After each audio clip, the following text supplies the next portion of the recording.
that Fairmont has been investing into demolition. So as we've been putting that money in there, we've been tearing down. The next one, or the first one is demolition cost by year. The next one is number of buildings that we've taken down. So you can see as we continue to invest, we take more and more buildings down. But of course, the critique we get from the public is, okay, well, we're tearing down buildings, but how are we going to be successful? To me, this is success in a manner. We peaked.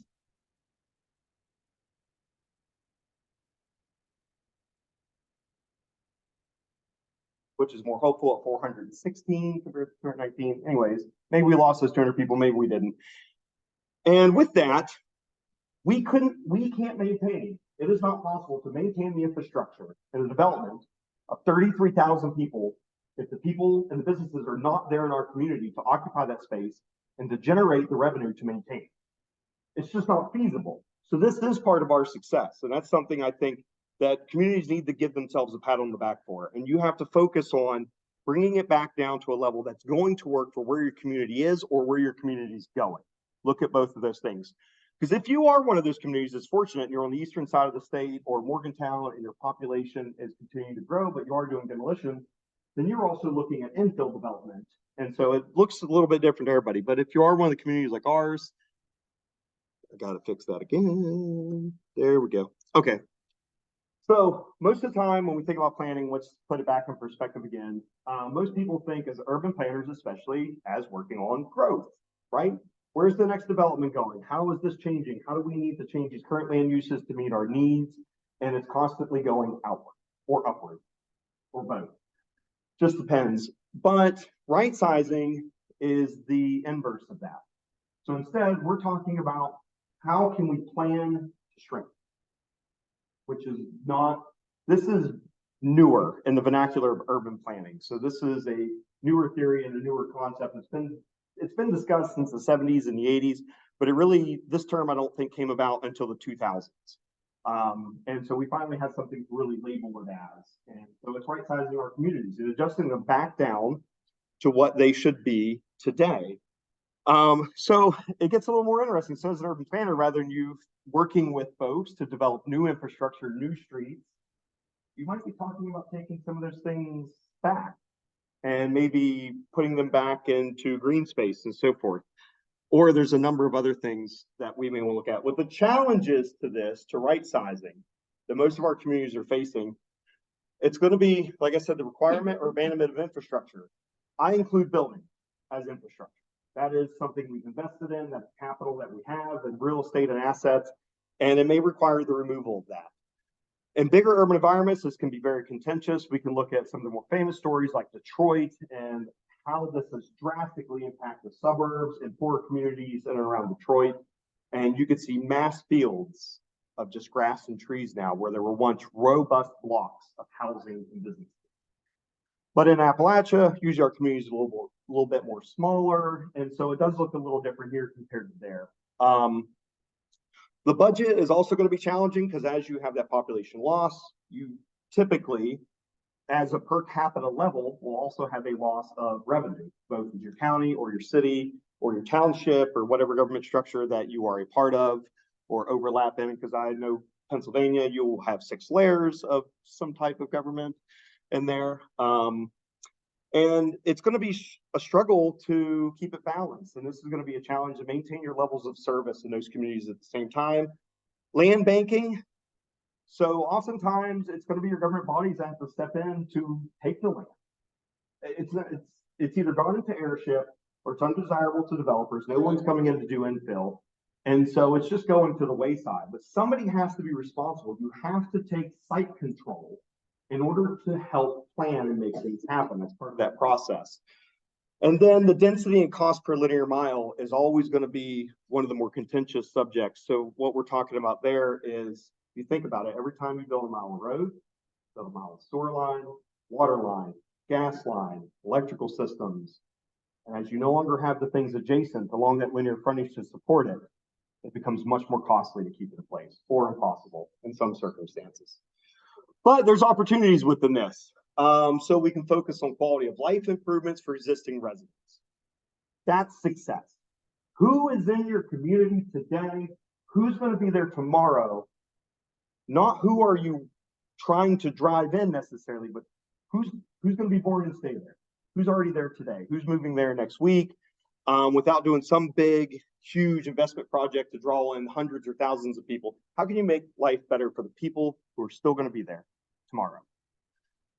You can do incremental change. None of this happens overnight, especially we already said one of our biggest challenges is going to be budget. It's going to be a little harder to make these things happen.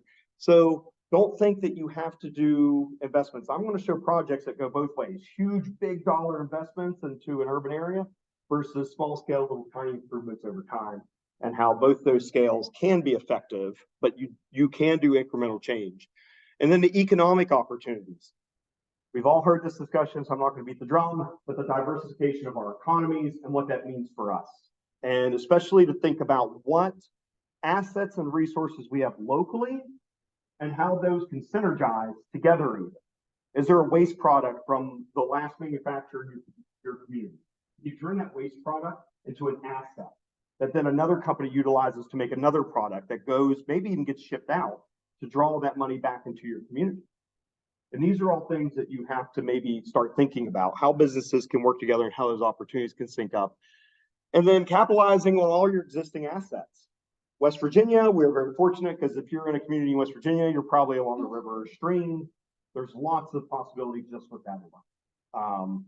And then as well, are you a mountain town? Are you looking at agritourism? Excellent broadband services has been a draw for some communities recently and still a struggle for others. Your higher education opportunities, and even your vacant urban land can be an opportunity. It may not be a detriment. It may actually be an asset for you to do really wonderful things to make your community better. So the other part of this, another part of planning theory is smart growth. And this looks at ways that we can have sustainable and resilient communities. Now, normally, right, I know this is contradictory. I'm using the word growth. We're talking about shrinking communities. But the reason I bring this up, and I think it's important, is I think you can take these same principles and apply them to right size.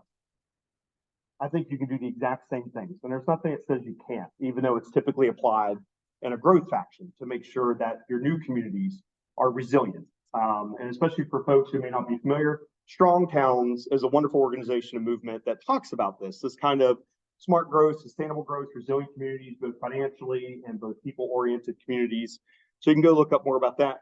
But these are the general principles that smart growth entails. And when you read them off, this is everything. If you went to a public meeting and you were like, what do you want your community to be tomorrow? I bet you nearly everybody's going to put a little sticky dot or a Post-it note on these. Like, this is all what we want for our communities. This is what we want to be tomorrow. So we want to have mixed land uses, compact design. That's important for the financial resiliency, the range of housing opportunity and choices.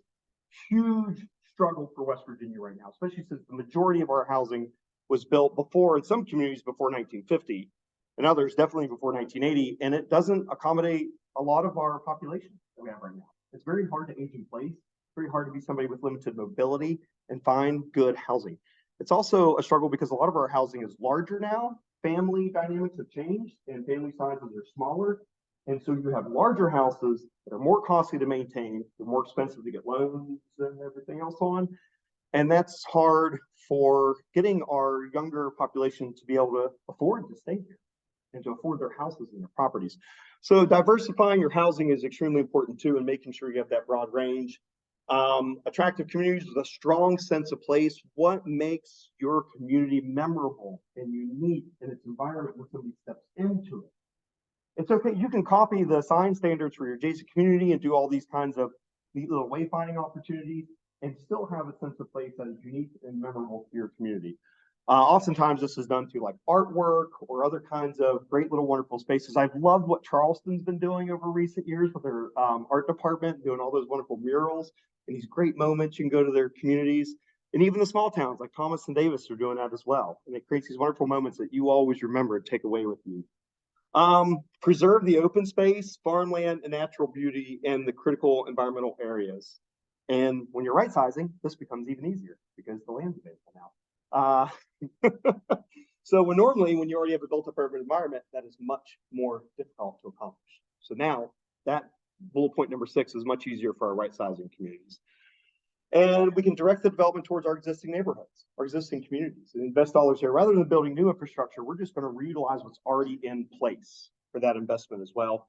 And provide, and often a struggle for our West Virginia communities too, is the variety of transportation.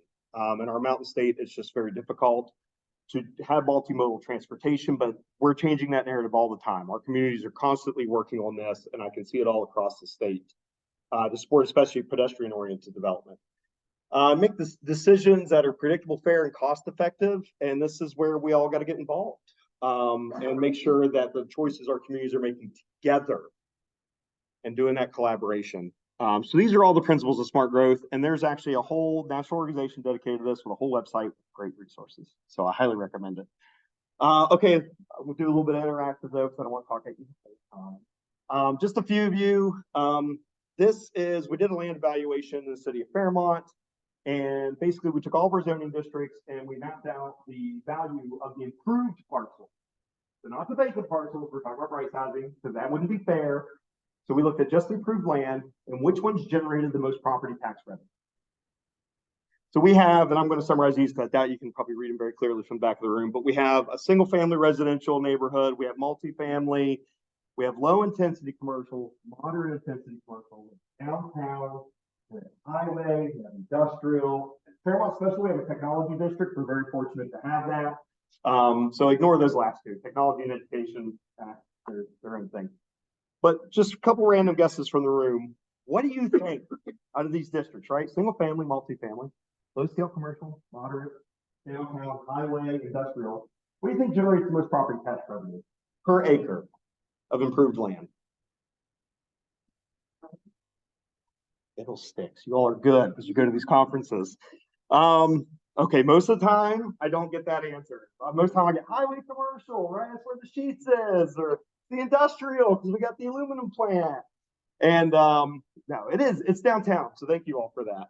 First time ever. That's the first time that's happened to me. I love that. And what's astonishing is the ratio per acre. So when you look at what matters most in your community in terms of preservation and investment and opportunity in your future, it's going to be your downtown. It's going to be your main streets. This is what's going to keep your services going.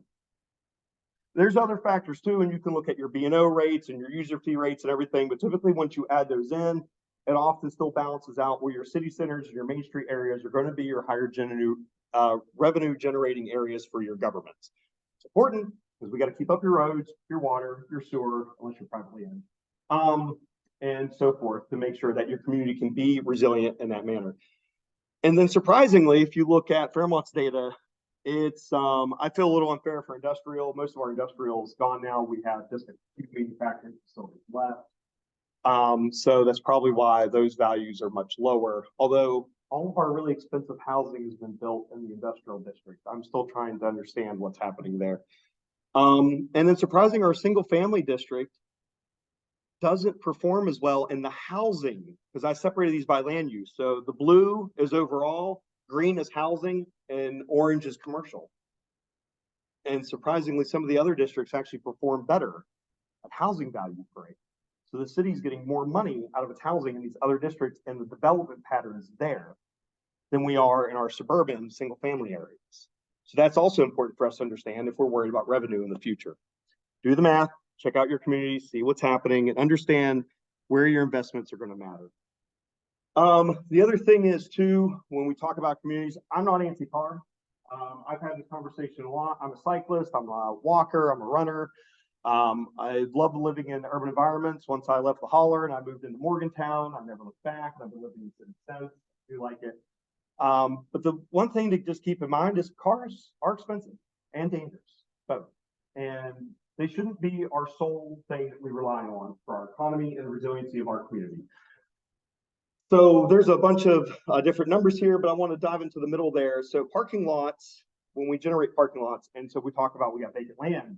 And I know the first thing some people are going to talk about, let's put some parking on there. And I bet you my restaurant next door, the sales are going to soar through the roof. It's going to be great. Maybe, but When you look at it for the resiliency perspective of your local government and your community, parking lots usually only generate 1/10 at the best, 1/20th average of the property tax revenue that a built-up developed lot would.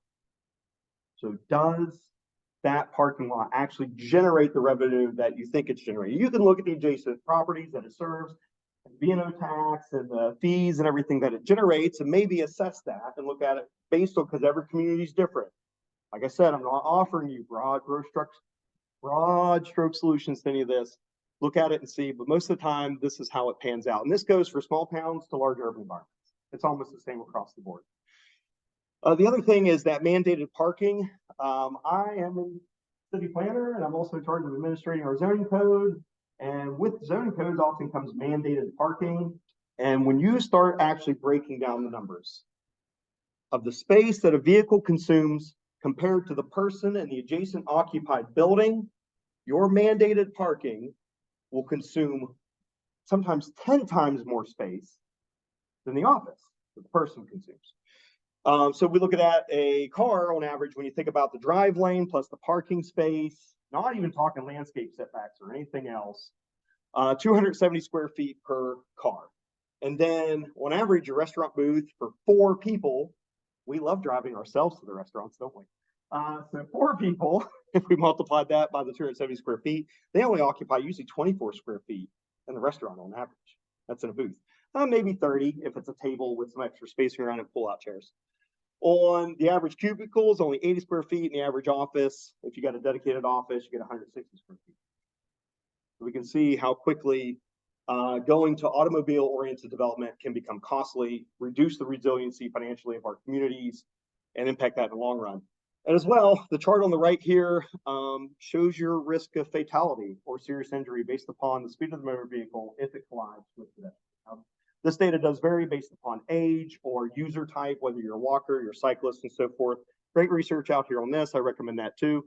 But we can see as soon as we get above 20 miles per hour, if you think about those numbers every time that you're designing your infrastructure, you're working on that in your community, and talk about what changes you want to make going forward, every 5 miles an hour matters because those numbers increase exponentially. And by the time you get to 40 miles per hour and you get to into a collision, if you're a pedestrian, you have an 80% chance of serious injury. You have a 45% chance of death. So, and most of our roads in West Virginia are 45, 55 miles an hour. I can take them at the end. I can take them now too. Yeah.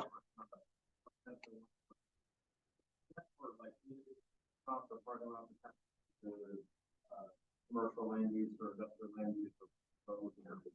Surface area parking, whether used for multiple facilities or singly attached to a facility, either way, the number usually pans out the same. But this does not include parking garages or structures. Those do have some value into them as well. That's a good clarification there. So surface level parking. Okay, so what can you do in your community?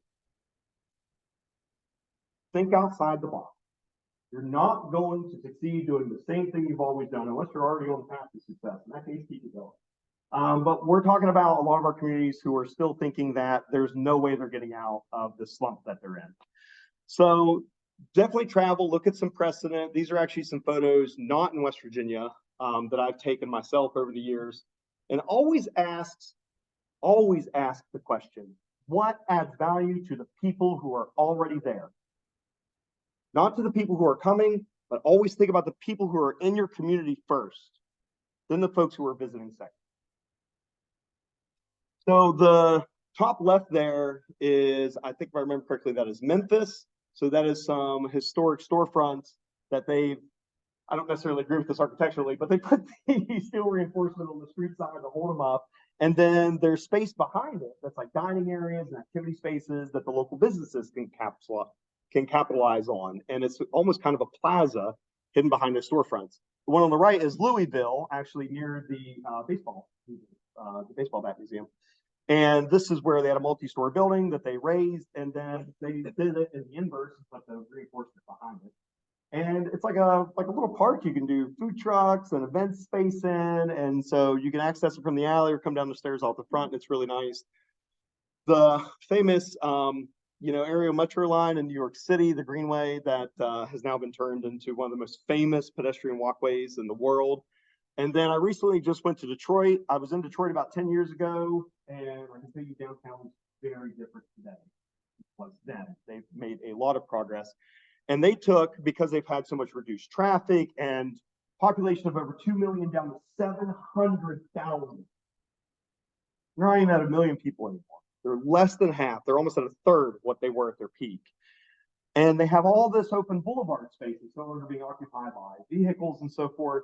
And they don't have the rush through the town the way they used to. So instead, they've transformed some of that into promenade space. And there's coffee shops, and they show movies there for the public for free, skating rinks, music venues, swing sets. You can just walk there and sit on the swing during your break at the office. Really creative ideas about how we think about vacant space.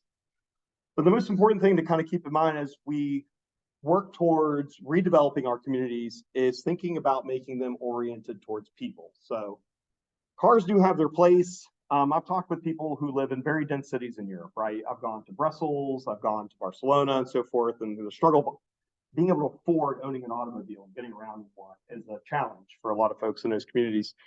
And I remember talking to one woman, and I think in Brussels, Belgium, and she said it was such a struggle for her to get her elderly mother to the doctor since she had limited mobility. And so if they had an automobile, that would be much simpler. And using public transit, someone with limited mobility was a bit of a challenge, even in those communities. So, right, it has its place, it has its needs. So, but when we think about resiliency, we do want to think primarily we should focus on human scale development, pedestrian scale development first. We need to make sure that that's part of it, because we've actually been mostly doing the inverse for decades, and it's something we need to correct. So we need to think about how buildings relate to people. If you set your building back 180, 200 feet in an urban environment, so I'm talking urban, 180, 200 feet away from the curb, away from the sidewalk, versus right up against it, and it's 2-3 stories tall, that's a very different effect on the people that are in your environment and when they walk through it. Makes them feel more engaged when the buildings are up next to the pedestrian area. It makes them feel like the businesses are more active versus if you put 4 rows of parking in between them and the building, and they got to walk across all that to get to it. They may not even know what's happening inside until they get within 60 feet of that storefront. So thinking about building that way, that kind of matters to them. Kind of the professional recommendation too is you don't got to think big. We don't need high-rise buildings. We don't need skyscrapers. It's been shown that 5-story buildings is usually your maximum for financial resiliency in terms of building maintenance and also the revenue that they generate. So that's something that our communities already have or can do. So we don't have to think really big. We don't have to do the 12-story hotel. We can do 2-story, 1-story, 5-story buildings, and that's human scale development. And think about how that kind of impacts the people within the community as well.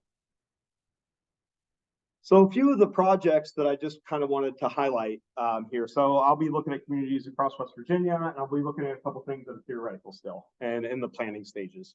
The first one I want to highlight, I didn't mention earlier, but part of my career, I was for a short time a planner in the city of Huntington. And what an amazing community. So if you haven't been there recently, please go. Such a wonderful community and so many great entrepreneurs and small businesses and the community working so hard together to make change in their community. This is a good example of a large scale development. So I'm not expecting all of our smaller communities that are shrinking to be able to accomplish this. Huntington still is the second largest city in the state. But they were working on this here, and you can see their population trend, nearly similar to Fairmont, the state of West Virginia itself, even sharper. And this was downtown between the Ohio River. You can see the flood wall in the background and 3rd Avenue there. And with that, it was mostly just, you can see the hotel and parking lots and a small restaurant. And because everyone was like, we need parking, and that's what will get people to downtown. And they did it. I mean, they built it, right? They forced some buildings down because they were shrinking. They put this in, and they're like, yeah, this is going to get people there. And you can see the parking lot's actually half full, right? But it wasn't doing it. And downtown was was struggling a lot at this point in time, a high rate of vacancy in their community. And so the transit authority decided to take this initiative. It was like, what happens if we did a pedestrian-oriented development over top of this parking area in downtown? What if we flip the narrative on its head of what we were trying to do, because obviously this didn't work. Downtown's not bustling. We're still losing people rapidly. So what do we do? So they did Pullman Square. And so if you haven't visited this yet, please go. It's absolutely wonderful. That's that same view. And you can see there, they've put in a bit of a public plaza space with a green space, there's a fountain. That building there in front is the bus shelter. Like I said, the transit authority is the one who really took on this project and initiated it and led the stakeholder kind of design and investment in it. Storefront retail space all along what was formerly the edges of the parking lot. A space here that's also got some public amenities like restrooms, and there's small businesses in the building up front too. There's a movie theaters, restaurants, retail stores. This was the start of it. They made some other improvements nearby. This is actually a great view at nighttime. You can see people hanging out there at night, and it really is always busy, always bustling there along 3rd Avenue. Marshall has also made some investments nearby that's helped as well. Placed a school right there at that large 5-story building, or 6-story building, sorry, directly across from the plaza. And now today, I kid you not, you go to downtown Huntington, right after this huge investment in changing what they were doing for economic development, you will hardly find an empty storefront, especially right here on 3rd Avenue. There are so many wonderful small restaurants owned by local people there. They're not chain restaurants. They're all unique. They have their own niche thing to offer people visiting into the community or living in that community to partake in. And it's really transformed downtown. And then you can see it expanding down towards the west side. You can see expanding towards 4th Avenue, towards 5th Avenue, as all these buildings are being renovated. There's still some challenges. This isn't a perfect solution, but it was a very complex part of solving the problem for them, and has helped revitalize their downtown. I will always talk about Thomas. If you ever come to any of my presentations, I just love that community so much. So this is no different. And so if you went to Thomas, West Virginia, so we're talking population 600 people. So let's go to one of our smallest communities that's still incorporated. And if you went there 25 years ago, their downtown was nearly completely empty. There was almost no retail, no office occurring. The spaces were completely vacant. You would have thought it was a ghost town. And the buildings were just still standing. They looked pretty decent, but they were definitely empty at the time. This is Thomas. I think last year this photo was taken. And now this is an interesting one where they didn't come in. They didn't build a new transit hub and a public plaza and a square. This was done through them capitalizing on their own cultural assets, who they were as a community. And then by doing that, by creating art galleries and funky little restaurants and neat little spaces, they were able to create, and through sweat equity too, and you'll talk to these business owners there, and they still today are pouring in their hours in sweat equity into keeping this dream alive and all the great things happening there in order to make this happen. And so they've come in and themselves used who they were and what they wanted to be to physically make it happen. They've also had assistance with their CDFI, Woodlands Development Group has been a huge partner in this, as well as many nonprofits across the state and other support groups. So once again, that collaborative effort, right? How do we solve these problems? How do we come up with solutions? You're never going to do it alone. They didn't do it alone, but they definitely led the charge and they helped make it happen. So this is the other shoe to that. There's the critique as well. This is a tourist community, right? Tourist-oriented community. So maybe this is for everybody. But they recognized what their synergies were going to be, and they worked off of that to help make it happen. So currently in Fairmont, we're looking at your existing assets. What do you have and how can you capitalize on that? And that's what we're working towards. We haven't finished it, so I got no finished photos, but we're getting there one step at a time, right? Incremental change. So what we're looking at is taking all of this legacy industrial property, which is primarily along our river corridors and also through a few kind of central areas in our urban environment, including one that spurs right off of downtown and heads up towards Fairmont State University. And we're looking at doing several different things. We are looking at doing a rail trail connection with part of the Parkersburg-Pittsburgh corridor for the Industrial Heartlands Trail corridor. There's a whole mouthful. The Rail Trail Conservancy out of DC has been a wonderful partner and supporting our communities in North Central West Virginia in doing this. And Fairmont has now started to lead the way in this. We've purchased 2.5 miles out of the 4 miles needed to make that gap closed. We're actually working on finalizing a few more transactions to then go into design and construction in the next few months. So we hopefully will be breaking ground and getting stuff in place next spring and summer. With that, we're also looking at taking some of our areas where we've demolished housing kind of just outside of the south side downtown area, near the college area. And instead of looking at doing infill development, because we're still losing population, we're recognizing that, and we don't have a huge demand. The city's buying up properties in our demolition process, and we're selling some, we're not selling all. And oftentimes the lots we get are the leftover ones that are undesirable. They are, they're steep hillsides, you know, Fairmont's pretty well elevated, and most of the lots we get are straight down. So what we're looking at doing is taking a central area there. I just want to point out right through here that leads up towards Fairmont State, and we're just turning it back into an urban forest. We're not developing new lots, we're holding the property, we're turning it, we're combining it with a park we have nearby, Fifth Street Park, which also has a community garden, and we're just going to put an urban forest in. If you go anywhere else, like Philadelphia or Toronto, Ontario, those kind of communities who've done greening projects to the center of the community, they would die for this opportunity. They would do anything to have that. And when we saw it, we're like, well, that's what we need to do. Especially with these greening projects, is what I like to call them. A lot of folks call them in the right sizing community. So when you look at this and you take these vacant lots and you think, well, what happens if we just let it become a forest? That has value. It actually adds value. But oftentimes these trail projects or these forest projects can add 10% to the adjacent property values. So if you do have housing or businesses and so forth that are successful nearby, which we do, we just have these kind of strips and blocks and areas where it's not, we can actually raise their values, which can help us be a little more resilient if we're not going to grow. Things change in 20 years and we have a huge influx of people, we can redevelop the land.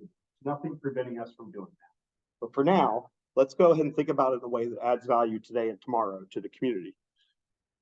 We're also looking at some recreational opportunities since we have a lot of flat industrial land that's not being utilized. And by a lot, we have over 100 acres. And I hope one day that we get somebody there who's an employer that will support our community in that way with skilled labor. But until then, we're going to take some of that land that is more difficult to redevelop and use and turn it into recreational opportunities for our community. That is something that is growing. We have a high demand for. So we're going to help meet that demand with that vacant land. We can also look at one community in particular in the city of Fairmont as the Beltline community. It is actually where the Mon River forms, flows all the way to Pittsburgh. So the Tigard and the West Fork Rivers were there, and we recently worked with ICF and SGA to put together a redevelopment plan through a technical assistance grant from the EPA for that community. What I want to talk about here real quick is the way we were rethinking infrastructure. In our community, we're a planned city, Fairmont. I wouldn't necessarily use us as a template for future communities. Huntington's a great example of really good boulevard and street sizes and lot sizes. We're very small. Our average right of way is 40 feet.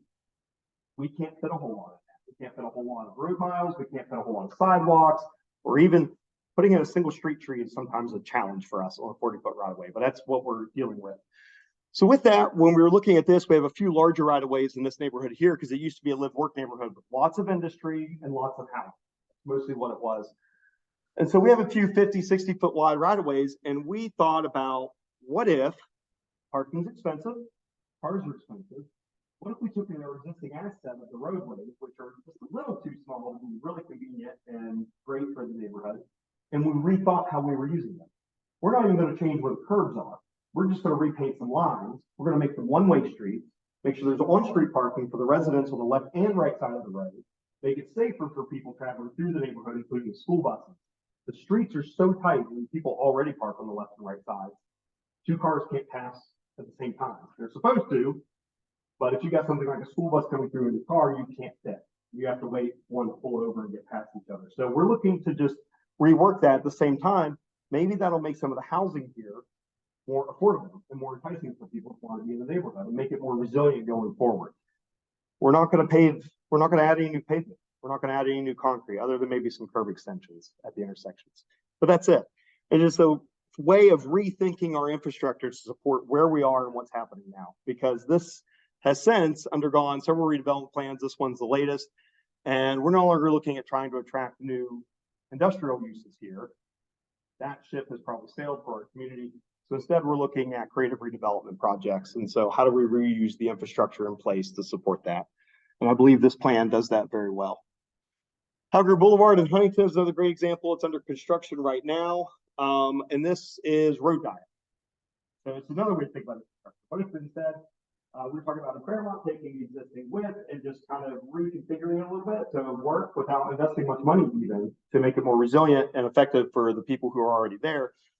But this is where they're actually taking away, in some areas, some of the center lane and even adding into the on-street parking and so forth as a road diet to reduce the number of drive lanes and add greening to the corridor, to add safer mid-block crossings and intersection crossings, realigning intersections that were dangerous before. There is one wild intersection here they're about to get rid of. And there's only like 60 feet between stoplights. I mean, it's jump to the next one. And it often confuses people when they run the red light, and it's very dangerous. So lots of good changes there. They're also adding a bike lane on the other side of the railway over near Marshall University. And where they can't do that in the Fairfield neighborhood end, they're adding wider sidewalks in the existing right of way. So this way it can support multimodal users. So whether if there's no bike lane, but if you want to ride a bike on the sidewalk, it'll be so wide, you also feel comfortable walking past that person. We got to think about how we don't want to just put bicycles on 6 foot wide sidewalks or 8 foot wide sidewalks. That if you've ever tried that, it can get uncomfortable sometimes, and the people walking really feel it. So we don't want to discourage people or make them have a negative feeling about being someplace. So we address that through wider infrastructure that can do that. So this is a great way of just, once again, taking the existing width, reworking it, but in this case, eliminating some drive lanes. Diversifying housing stock, I mentioned it earlier, but when we're right sizing, I know we're demolishing housing, demolishing businesses and buildings, but part of the reason why we're doing that, and maybe the counter argument to preserving those places, even though it can be more affordable if we can preserve them, they may still not meet the needs of our community, both now and in the future. So we need to talk about housing infill. We need to talk about new development, even while we're tearing down buildings, and even maybe while our population shrinks. You may need to do all three at the same time. So with that, you can look at whether you offer garage apartments. That's a great way to get local people to invest in housing. They can just take their own single family home. If they got enough space in the lot, maybe they put a little, these come with all kinds of different names, granny flats, in-law suites, whatever you want to call them. The more formal term, accessory dwelling units, but every time I say that in my community, people at the front counter just stare at me. So whatever you want to call them, they're all the same thing. That's a great way to do it. Fairmont just recently did this, actually. This is one of 2 pages of code that we developed to support that in our community, especially since we're a college town. And I can say personally, as a graduate from that university, the off-campus housing is not great. So, and since the landlords aren't competing against each other for quality, affordable, and safe housing, we're going to put it in the hands of people who already live in the community to try to help us solve that problem. So if they get the capital and they want to get into the landlord game, they can do that. Or the other great part about this is aging in place, which is extremely important. People are very proud of the home that they've lived in for 40, 50 years. They do not want to leave it. But because of the way we built our houses historically, it becomes impractical for them to stay. They can't get up the stairs. They can't get down to the basement. They can't do their laundry. They move their bedroom into the dining room eventually. It's very challenging.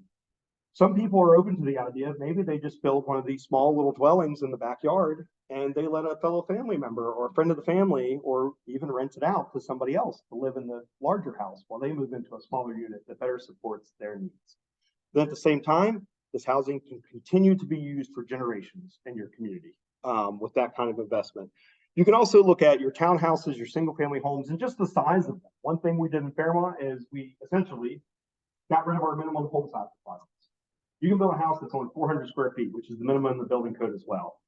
There's actually a special exception in state law. If you adopt appendix 2, I think, out of the building code, you can also do smaller than that, but we don't have a demand for it, so we didn't go that far.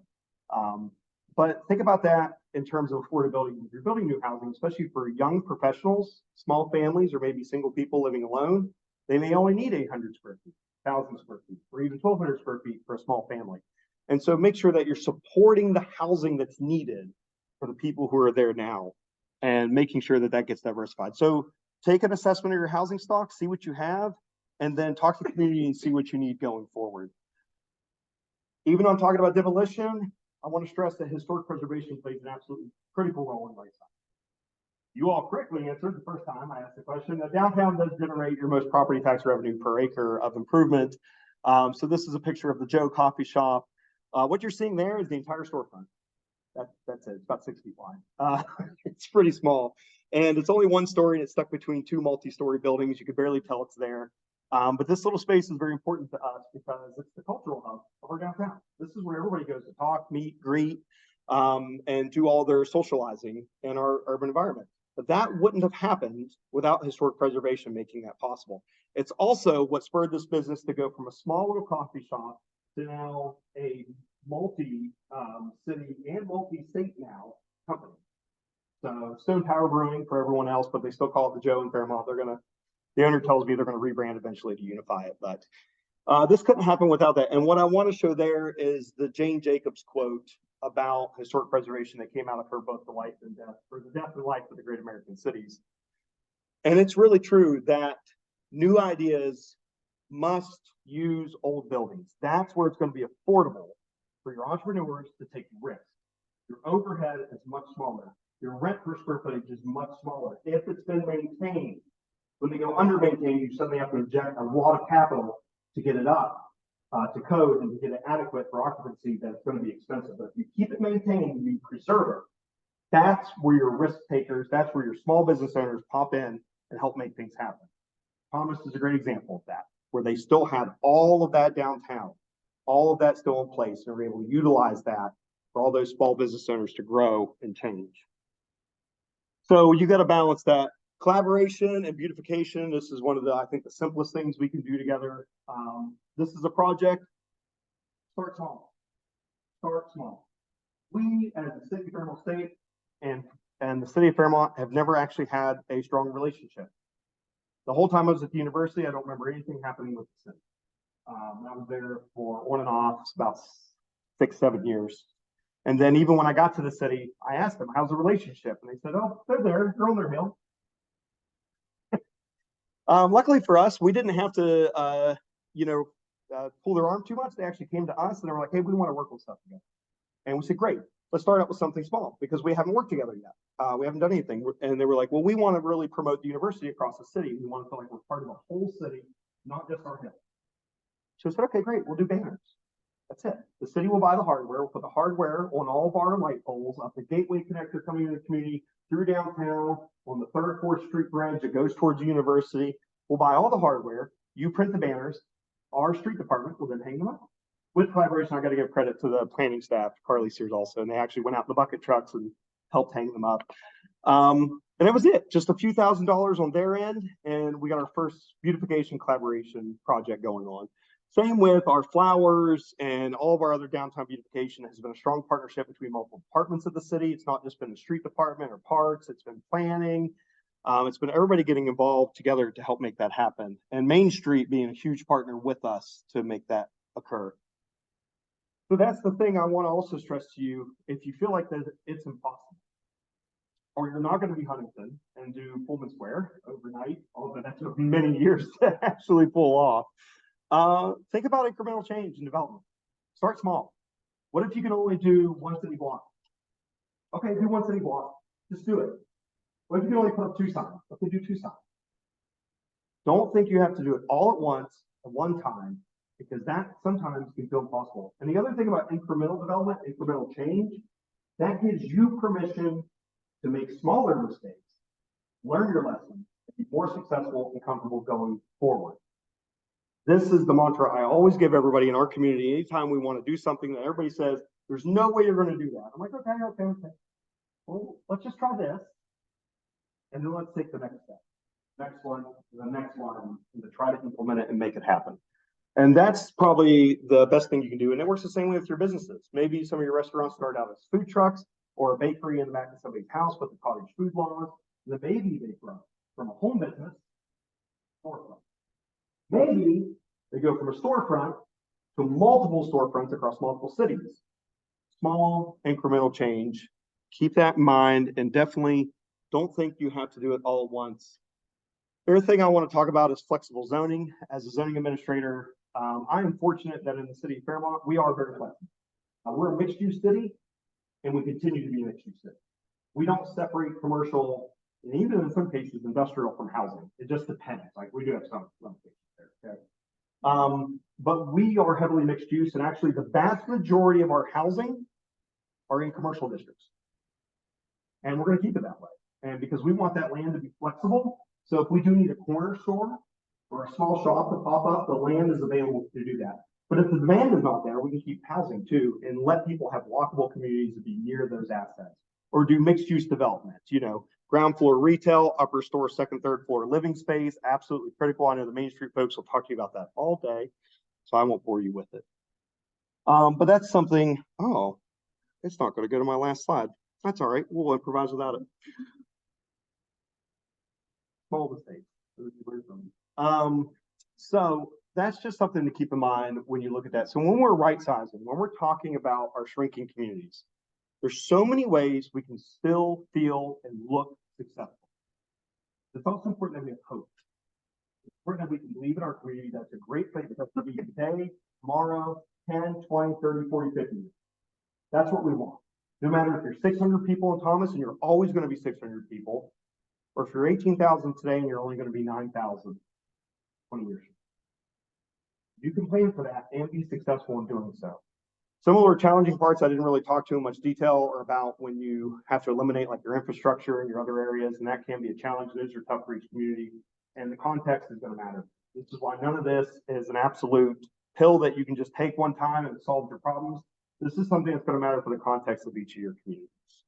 So with that, I'd like to open it up to kind of some questions about this theory of how we approach planning and the success of our communities, if you all have it.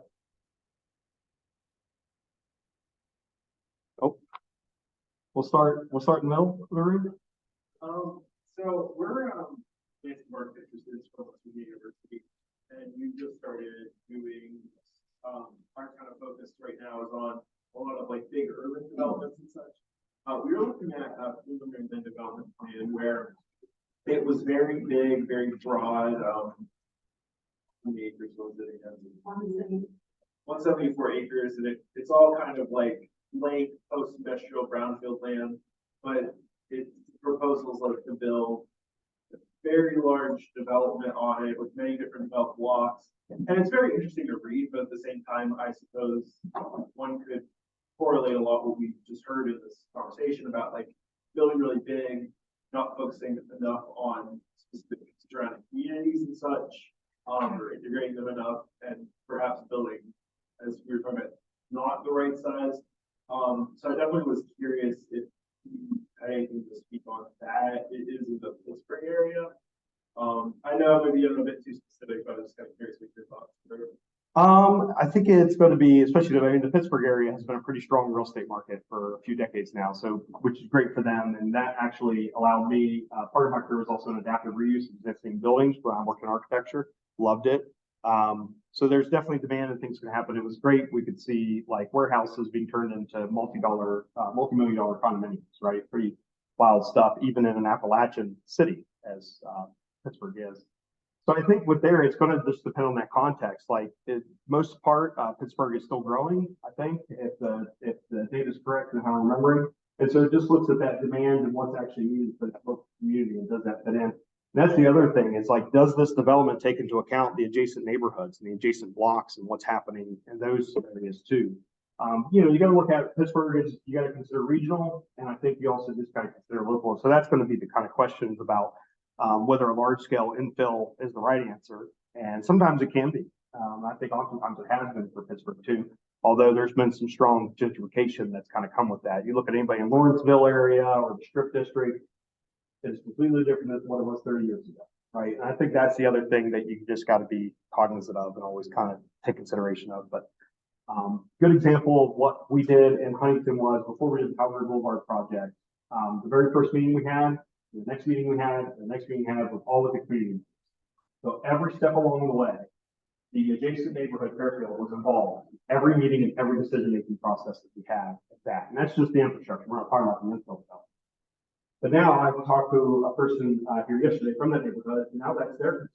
They're worried about the infill that's not going to happen because of the success that this project may have for their neighborhood. Fairfield.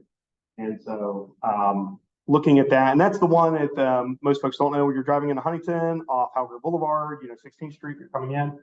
That's the neighborhood before you get to the train tracks. And you go under, get Marshall University. So that's that one right there.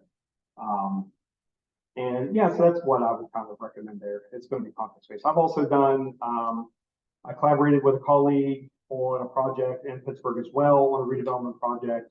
And that was the first thing we did, was get the neighborhood involved and make sure that we're kind of getting their input. But everything is design student. I want to discourage you all.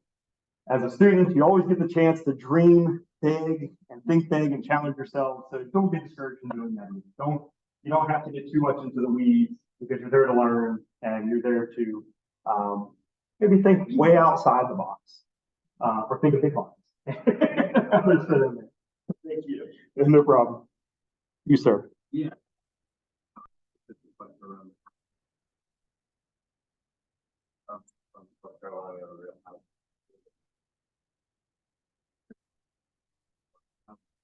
How this being used. So what have you seen change in Fairmont since setting this? And then we got rid of like the single family zoning as a step two. I'm just curious for how you know. Once again, incremental change, and that's what I've had to accept in Fairmont. We are way above the national recommendation for single family housing designation. We're at 40% of our land mass dedicated to single family housing. And as of right now, that's a political no-go to change that. So they're very adamant about retaining that and keeping that in place. And actually, that was one of the things we did lose on the policy position of the planning department. We could not convince the city council to place ADUs into the single family district where they're kind of meant to match up with. It was a bit of a struggle, but we've at least got them, and we got them in every other zoning district in the entire city. So we're like, okay. Yep. So housing commercial districts, and that's where a lot of our single family homes are anyhow. A lot of the single family district also has a lot of vacant land for us because it was supposed to be these extensions of the city that never got built out. So we have seen, what I've seen is what's really important. We've seen confidence change with local developers. We have people coming to our office instead of once a year, they're coming every 2-3 months to talk about new housing. So they're feeling more comfortable. And that's the other thing is we haven't actually seen a whole lot of ADUs built, but at the same time, we also did some code changes to our housing development regulations. And that, with our conversations with the developers, has helped give them confidence being able to build new housing, being able to make it affordable and to actually develop in the neighborhoods where they want to. And so we're actually seeing a lot of new single family homes built. And this is still a conversation that comes up monthly, though. We're smaller. With members in the community. And so folks are really interested, but we haven't broken any ground on any new ones yet. We've also helped our rental market by giving people who own these already, because these weren't banned until I think around the 80s in our city. So many people already had them, they're in place, and the people didn't want to invest them. They're like, I'm not going to put my money into it. The city makes you tear it down. Even though, right, we're not going to do that if it's occupied, it's safe and everything. But that was, they have these concerns in the back of their minds. So the other thing we've done is we have generated confidence in that market. So people are investing in these existing structures and maintaining them better. And so we are seeing those type of changes already up front. And the other kind of point for us is we don't have a strong real estate market. We have a lot of needs that are not being addressed, but the market is not strong. We're not seeing a whole lot of injection of new development for housing necessarily, but we're getting there. And that's what we're building on, is we're building that confidence with folks that yes, you can come to Fairmont, yes, you will be successful and your house will sell. And so far, every house is sold within 24 hours of it going on the market, every new house. So it's there, the demand's there. And we're continuing, and those developers are seeing it and they feel comfortable working with us. They don't view zoning as a barrier anymore. They do view us as a partner, which is great. So that's what we've seen so far.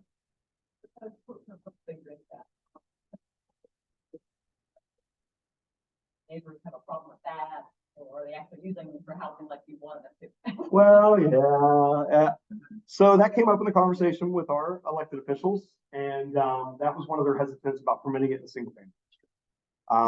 And that goes from a state law that we don't believe as a municipality because of a specific state law that prohibits us from regulating short-term rentals. Yep. So we can't tell people they can do short-term or long-term rentals or anything like that. We can't even create home ownership districts anymore. So we think based on our interpretation of that law. So that has made it challenging in some ways. So if people do view rentals as a concern, it's hard for us to address that. Although there's supposed to be that loophole to do it, but it's too much of a gray area. So that's why we did peel it back away from the single family district. But with that, we don't actually have a strong short-term rental market in Fairmont because we don't have a lot of things that are drawing people in to stay short-term yet, other than university for very short bursts for parents visiting students. But we're also still growing our tourism assets and our recreational assets. So we expect there to be an increase over the next decade, but we're not seeing it quite yet. So I know in the Eastern Panhandle, it's a much different challenge. And also when I was in Huntington, it was a much bigger challenge for the students here as well. Any other questions? This might be a little bit outside of the field. Right. I also find myself thinking about if there are ways to right size connections with other communities. And specifically about, I also live in Vermont. And I see pictures of the old trolleys, and I learned recently that some of the public trolleys ran from Vermont all the way to West. And is there like an appropriate way that that type of idea can be worked into what you're talking about? Does that make sense? We would love to see some more regional transportation again, especially North Central West Virginia, where we have just a few interconnected bus routes, but then that's it, which is not time efficient. So that's my critique of that is, or somebody who uses the bus, it's going to take you hours and hours to get your groceries or your medical appointments and get back home. And that's hoping that those medical appointments don't run over past the bus times and so forth. So I hope that we are working together, a lot of the local communities in North Central West Virginia, Clarksburg, Bridgeport, Morgantown, Fairmont, and our Regional Planning and Development Council, Region 6. And these are conversations that we're having. There's no plans in place, but a lot of folks are finally calling for a new multimodal study and a transportation plan for the region. So we're hoping we can get that started and get those conversations going again. And so until then, we're just looking at those existing assets, capitalizing on those like the rail trail, and at least we can offer biking routes between the cities and towns. But nothing's come up yet for like public transit in that way, especially with the way that the CSX still controls all the rail corridors for the most part. But it's something in the back of our minds, and maybe in the next 2 years, as we maybe get a multimodal transportation, regional transportation plan going, we can start to plan for that in the next 10 to 20 years.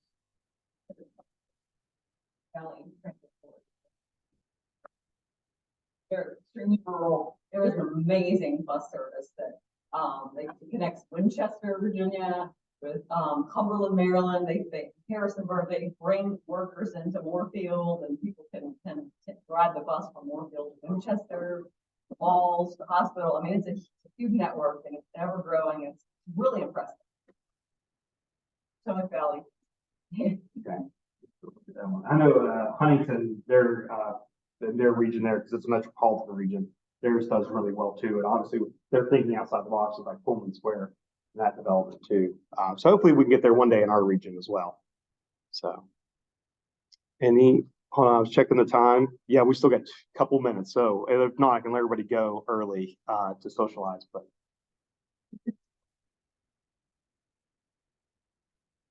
But what is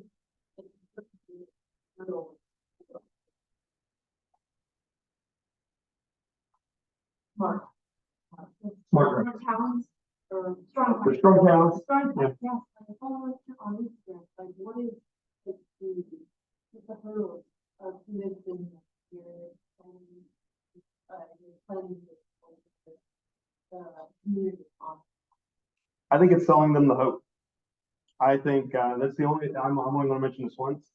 I hate the term Appalachian fatalism, but I think a lot of our communities suffer from it. This idea that they're never going to be successful and they're never going to be anything. And I think that's the biggest barrier.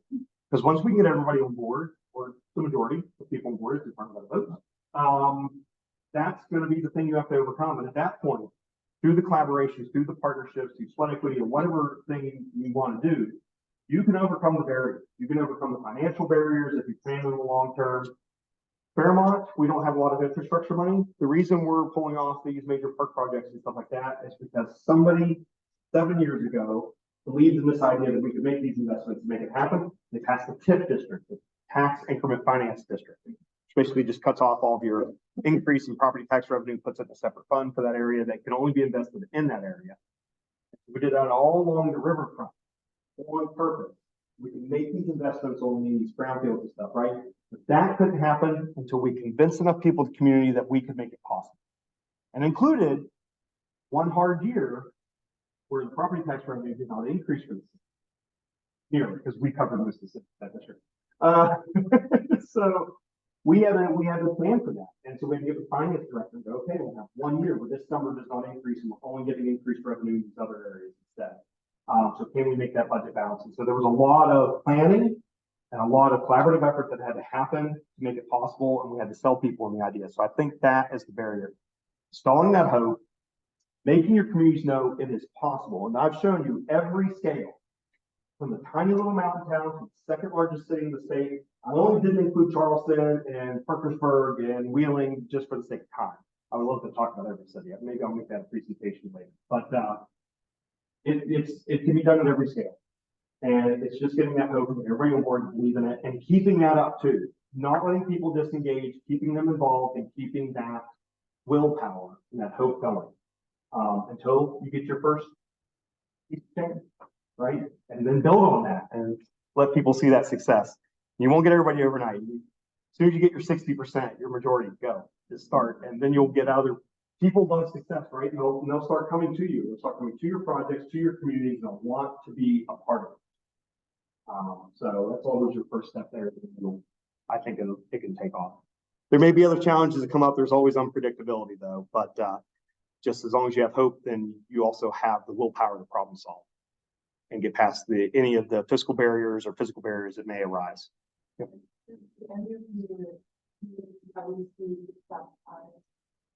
Like something different from this, like, I mean, oh yeah, we want Target, we want Walmart, and we want McDonald's, and then boom, we're major businesses. That's the data. It does. I think it matters to each community. That's a good point because that's something that we struggle with in Fairmont a little bit. Is our neighboring municipality, Whitehall, gets all the big box retailers, and we get all the small local businesses. And so for some people, they view them as successful and not the city, even though we have way more retail revenue, we have way more businesses, way more business license numbers. We bring in more revenue than we have to put out, right? So we are a commercial hub and a retail hub for the region.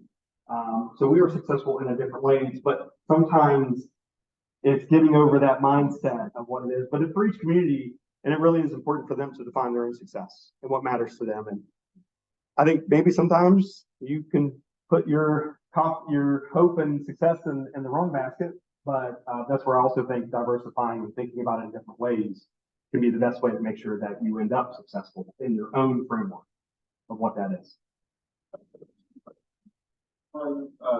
What was your name again? Just that was the last slide that didn't work. It was supposed to be my "Hey, here's how to get a hold of me" thing. I have no idea why that didn't work.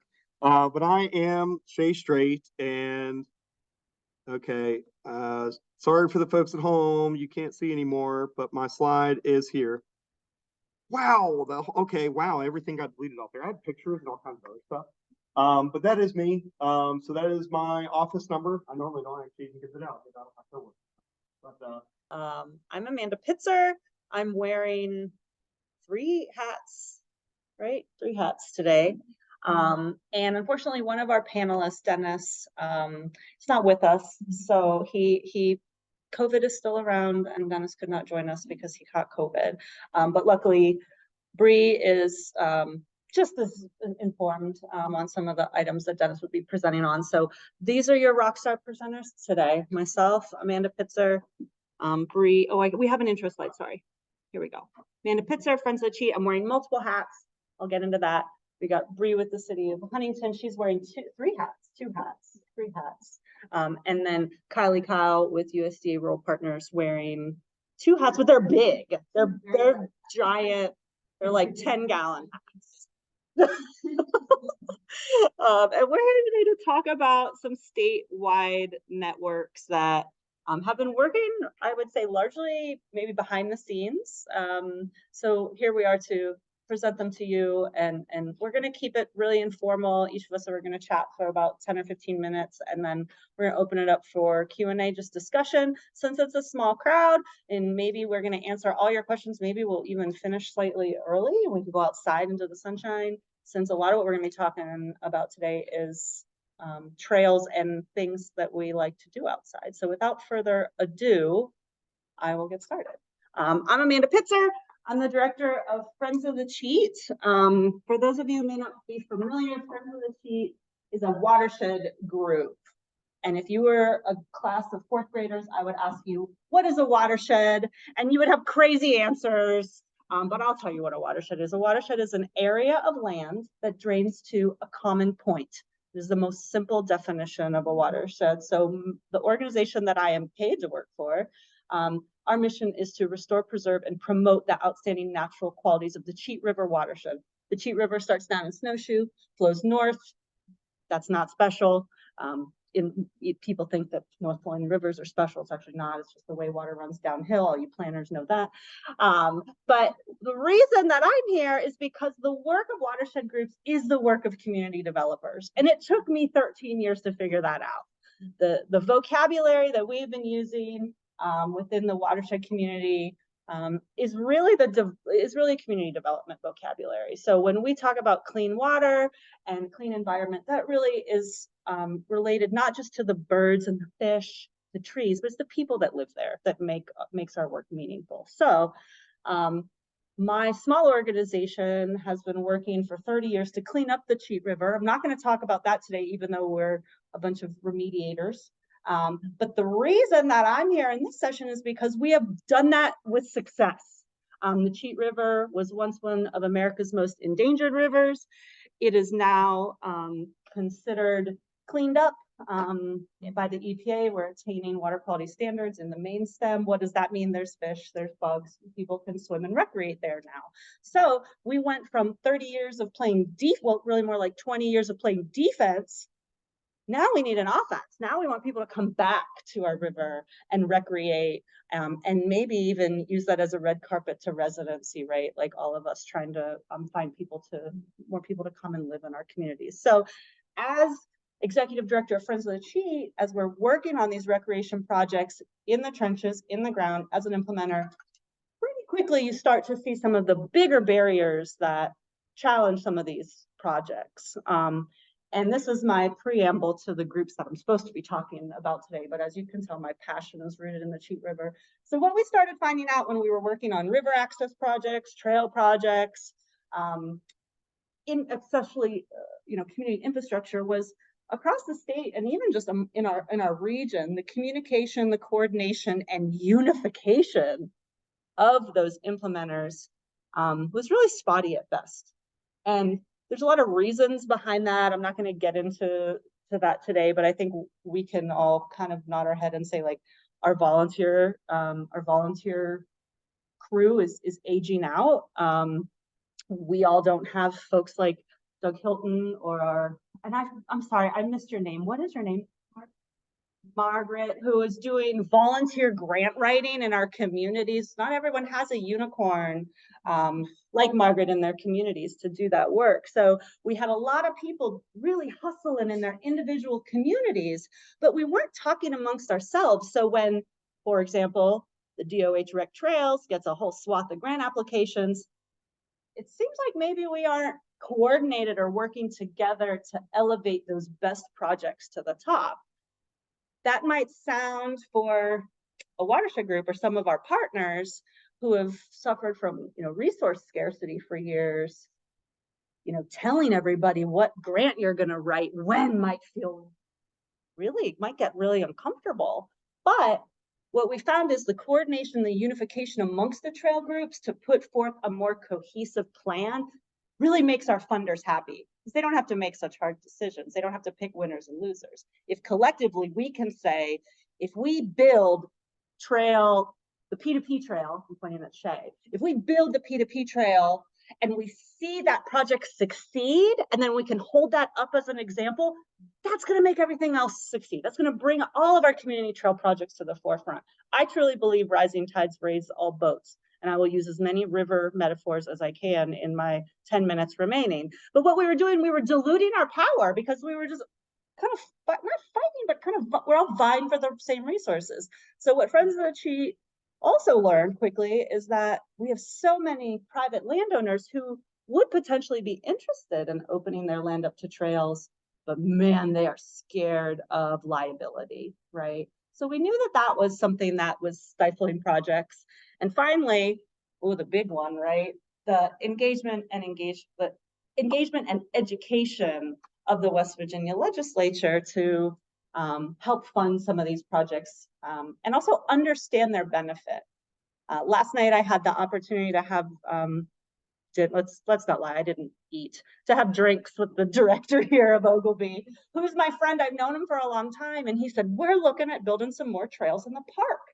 I said, that's great. He's like, we're looking at 2 circular loops for mountain biking. And you know, as I'm listening, and then he says, you know, we really want to do this for the local kids.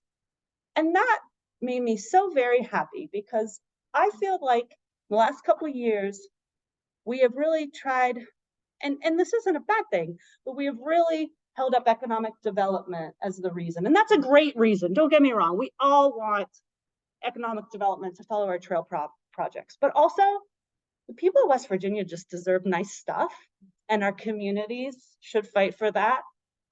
So that's why Friends of the Cheat got involved with the first group today, the Mountaineer Trail Network Recreation Authority. Not my favorite name, but the West Virginia legislature came up with it, not me. And that's what you get when you have politicians making decisions in communities. But what happened was in 2019, some of our senators and delegates wrote legislation to create the state's first non-motorized trail network. What does that mean? I think most people know about the Hatfield-McCoy Trail Network down in the southern part of West Virginia. The Mountaineer Trail Network is the Hatfield-McCoy's equivalent for non-motorized trails. So it was created in 2019 by code.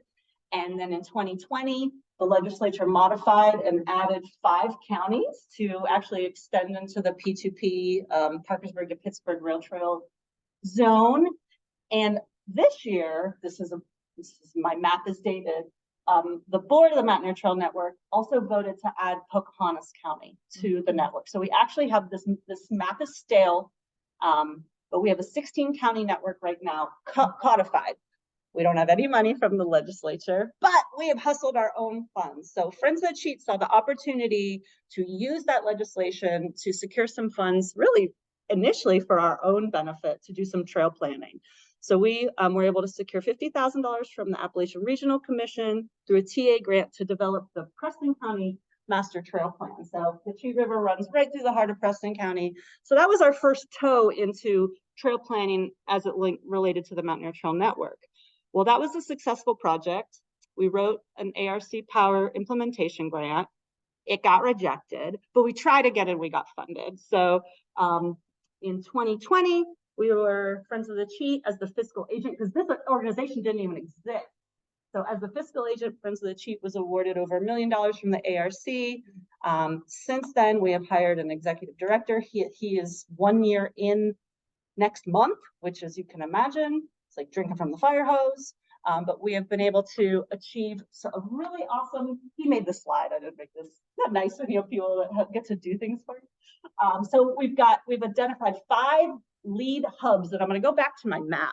The first thing we did is we did a lot of research, and we wanted to identify what are the areas whose trails are already the most tourism ready.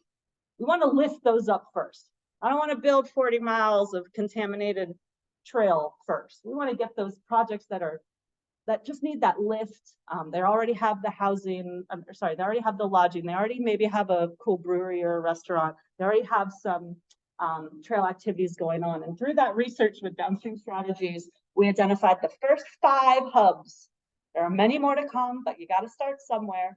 And those first 5 hubs, I've highlighted on my map. Wood County, this is the Mount Wood area. So the Mount Wood Park, North Bend Rail Trail, North Bend Park. And over into my neck of the woods, that top right side, that is Big Bear Camplands. They have a really robust mountain bike trail system there. That star in the middle of Preston, that's just my Cheat River, my entire Cheat River. The water trail, 40 miles of Flatwater paddling, and then the Cheat Narrows of Whitewater was identified as a hub.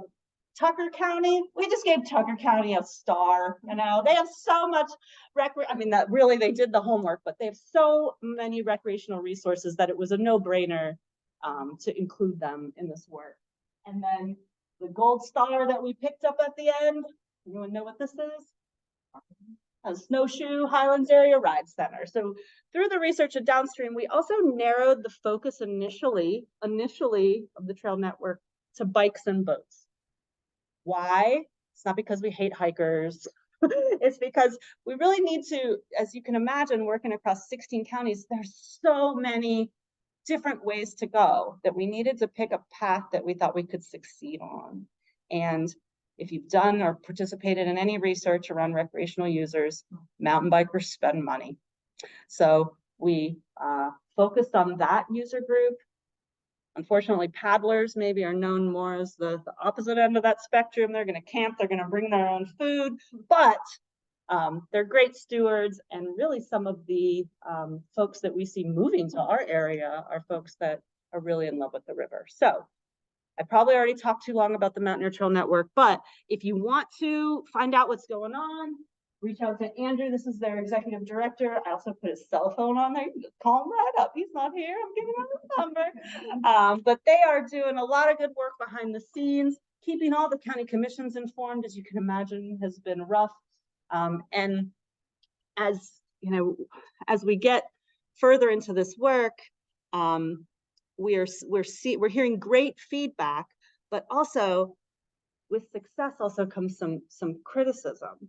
So we're hoping that we can add on other, like we really want to be everything to everyone, but we got to start small first. So I am happy to also share, this is hot press here, last night at the tourism conference, the Mountaineer Trail Network was awarded the Partners Award. And that nomination was written by Kara Rose, who's the retiring director of the CVB there in Snowshoe. So that means a lot to us. And yeah, rising tides raise all boats. So reach out to Andrew, and if you have any questions, I will quickly change to my next group. I've already lost track of time. So now we're going statewide.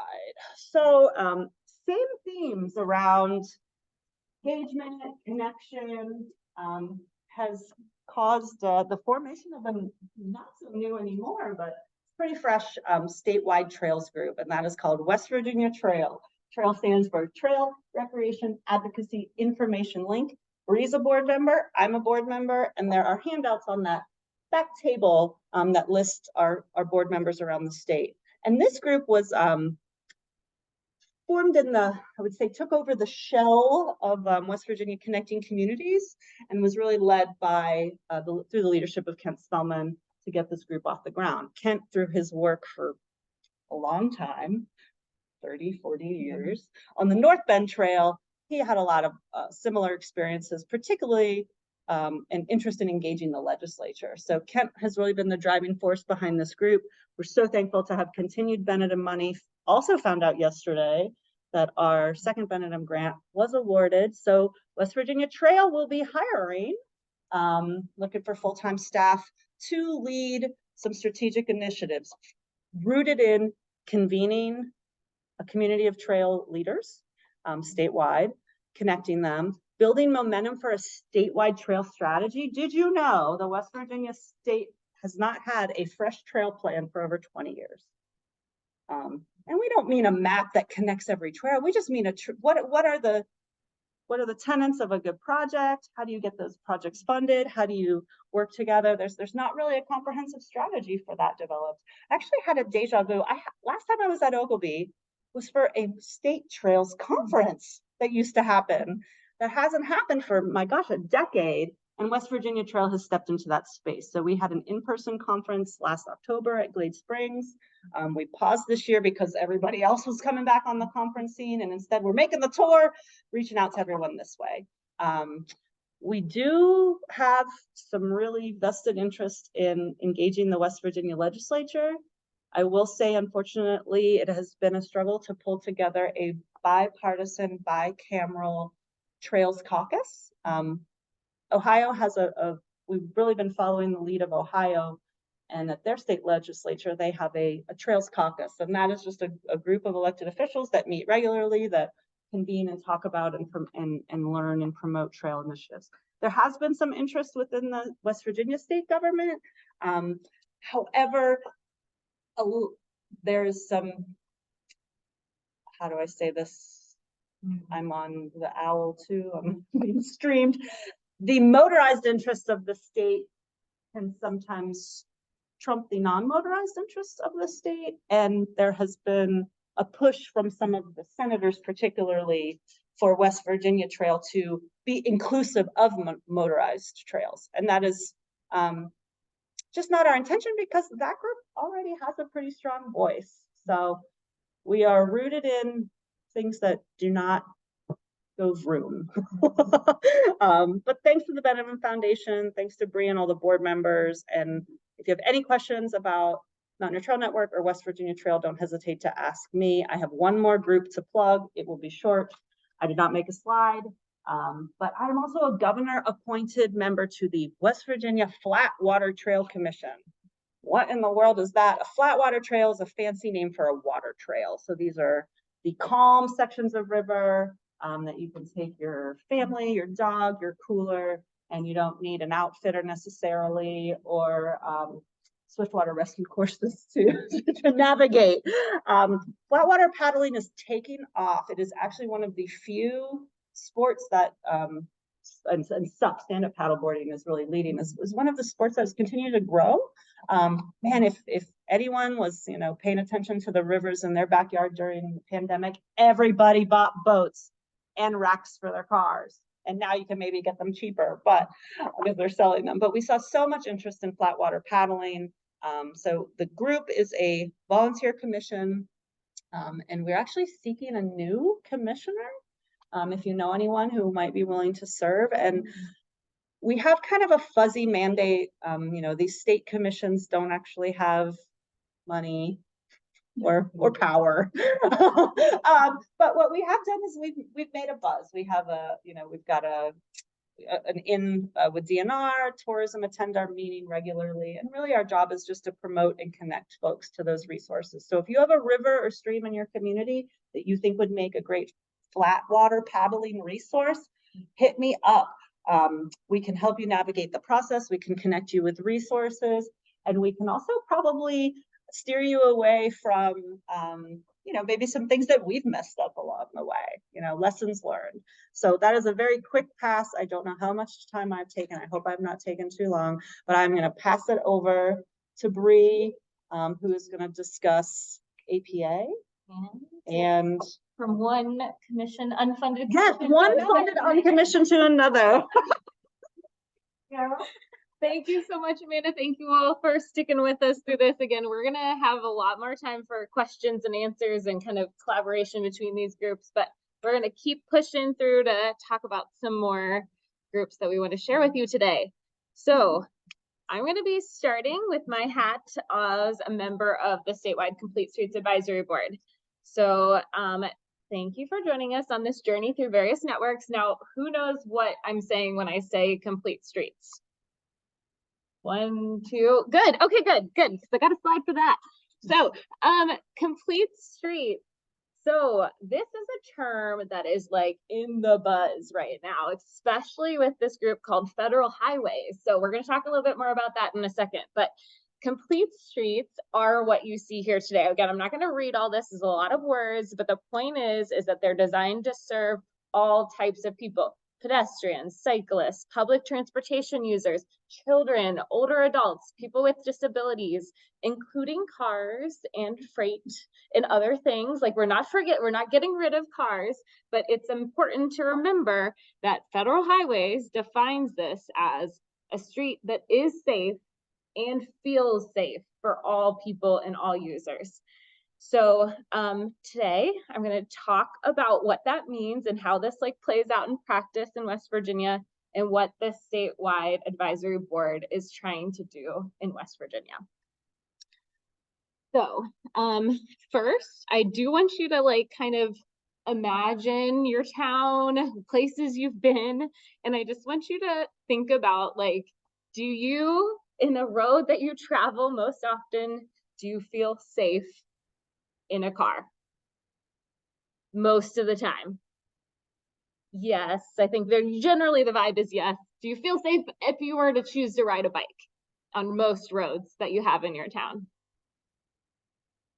What about if you happen to walk with your small children in a stroller?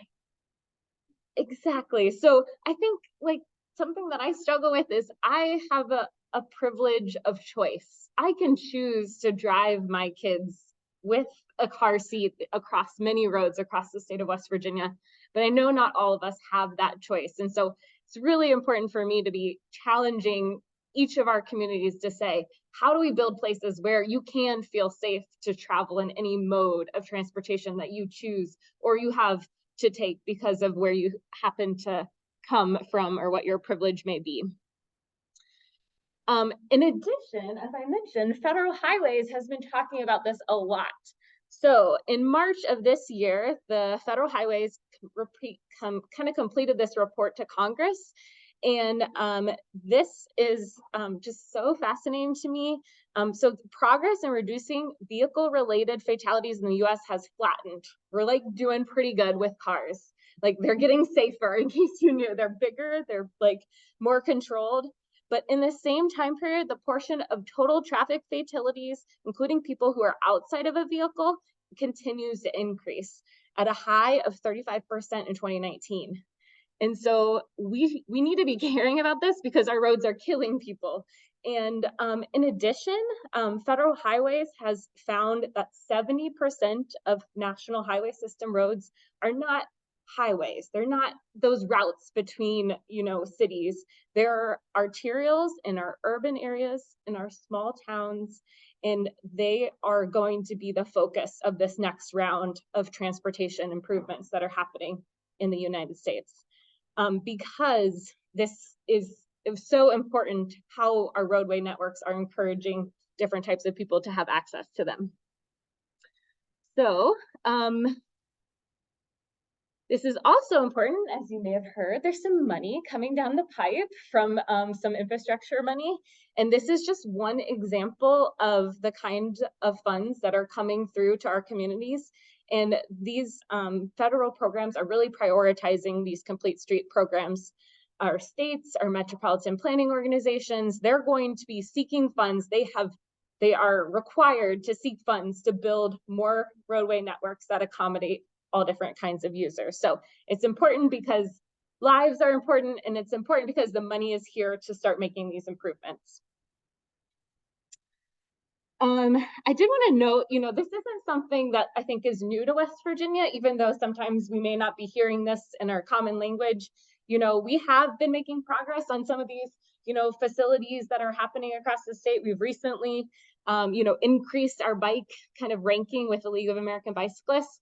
I think that has to do with some of this stuff coming to the top. And in kind of culmination in the last, it's been almost 10 years, in 2013, the state legislature did enact what's called a complete streets policy. And so the board was created in 2013, but it took a little while to get started. And in 2018, under Governor Justice's leadership, the board was kind of formed and has members now to represent these various groups.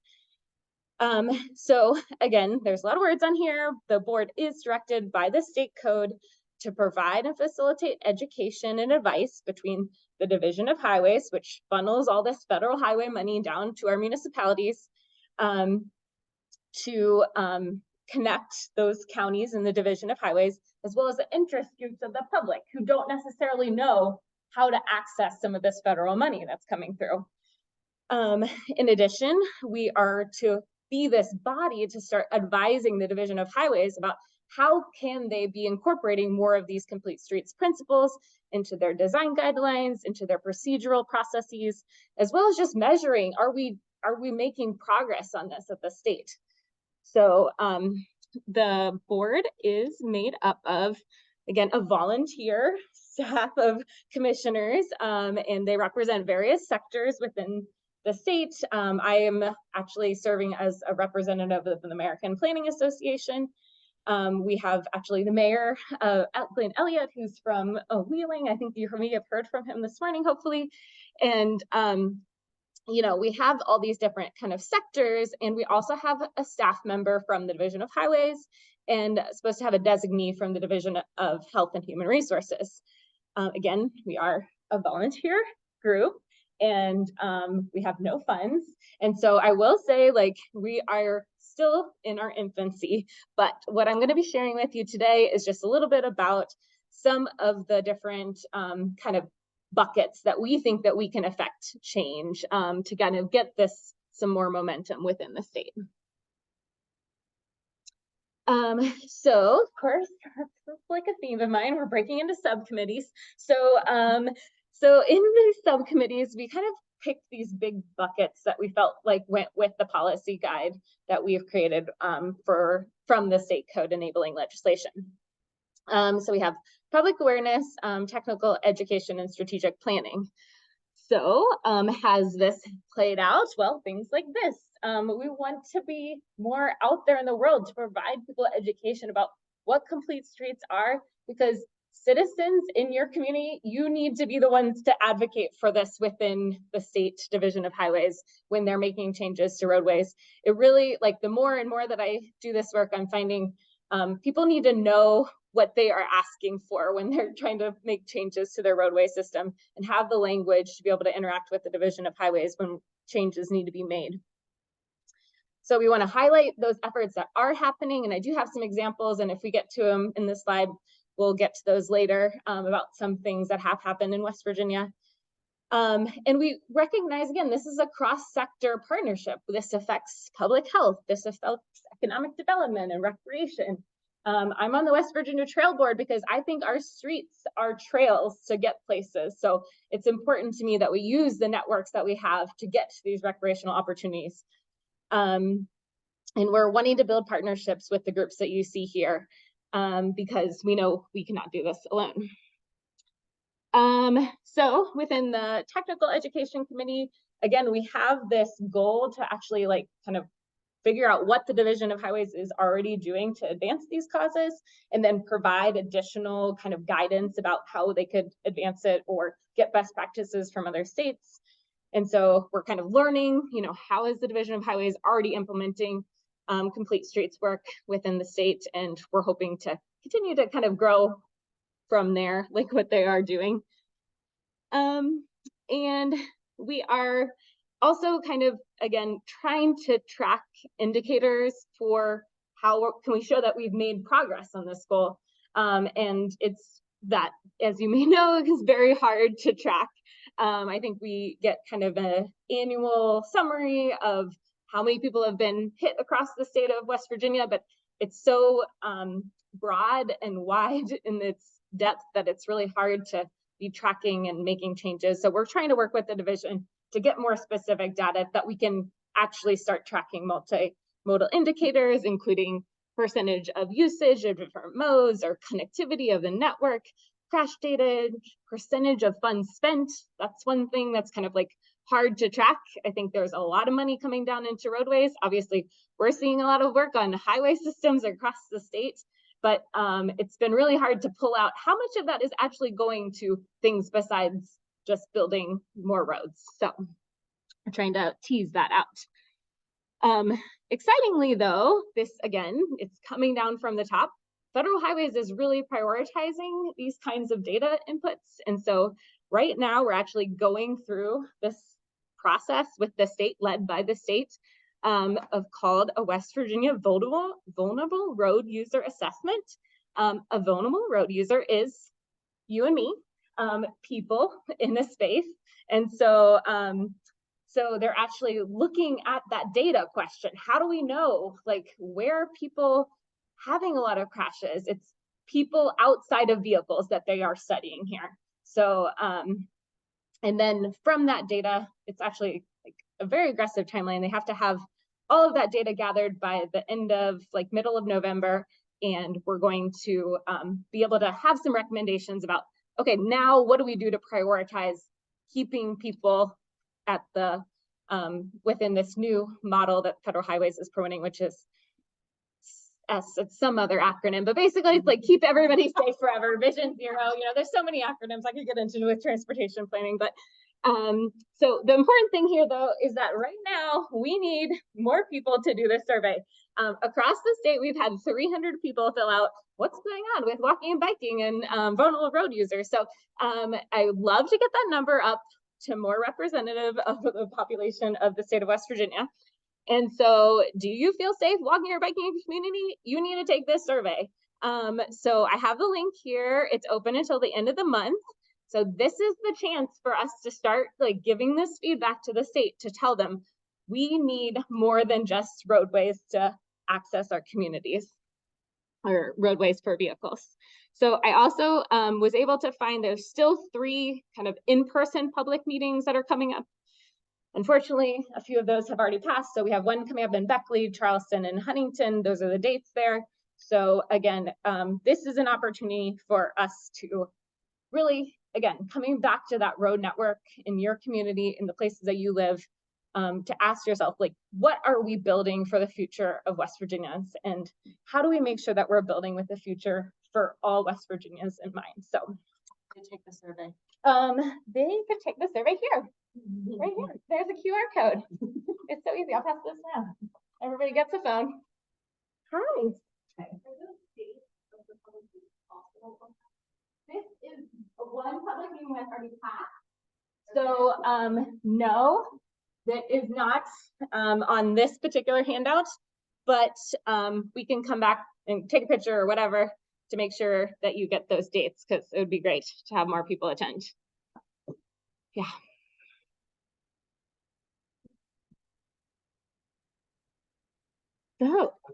Oh, sorry. Yeah. Yes, it can. Absolutely. Share it on social media. Yes. Yes. Yep. Yeah, that the QR code that's going around, or this like URL, which I think is here and awkward, but definitely share it on social media, get as many people as you can. Like my goal is I mean, we got to get to at least 1,000 people taking this survey. I mean, come on, statewide, I've taken surveys in Huntington that are more than that. So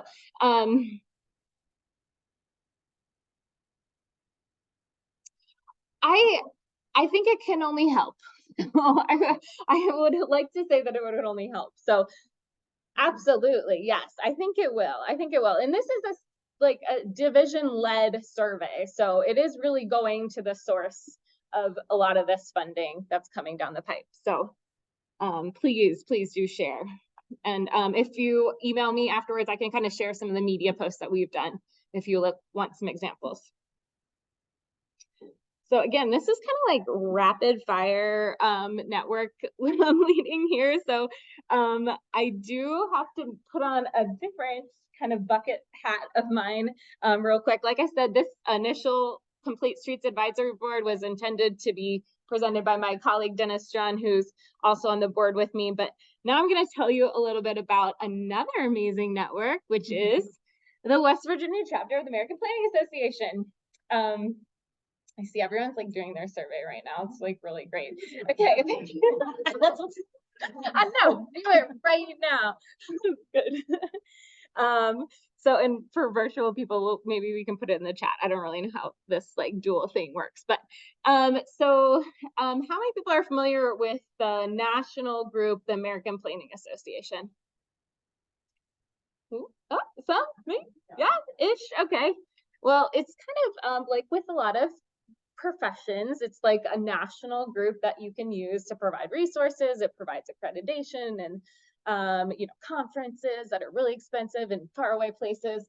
West Virginia has actually had a chapter of the American Planning Association since about the 1960s, which is really great because as a planner in the state of West Virginia, it's very important to me to recognize that planning in West Virginia is different than planning in California or planning in even Ohio and Kentucky and some of our neighbors, because we're a much more rural state. You know, I'm in Huntington, which is the second biggest city at 50,000 people. So when I first came to live in Huntington and to do planning in West Virginia, it was kind of lonely to do planning in West Virginia. I didn't know many people who were experiencing the kind of things that I was going through, even though I did have a wider network outside of West Virginia. And so in 2020-ish, actually, I think we were all virtual at that time, we had a change in leadership from the chapter of the American Planning Association in West Virginia. And we had a little bit of a turning point where we had to say, like, do we have enough infrastructure in the network to be able to sustain a chapter that's just focused on planning in West Virginia?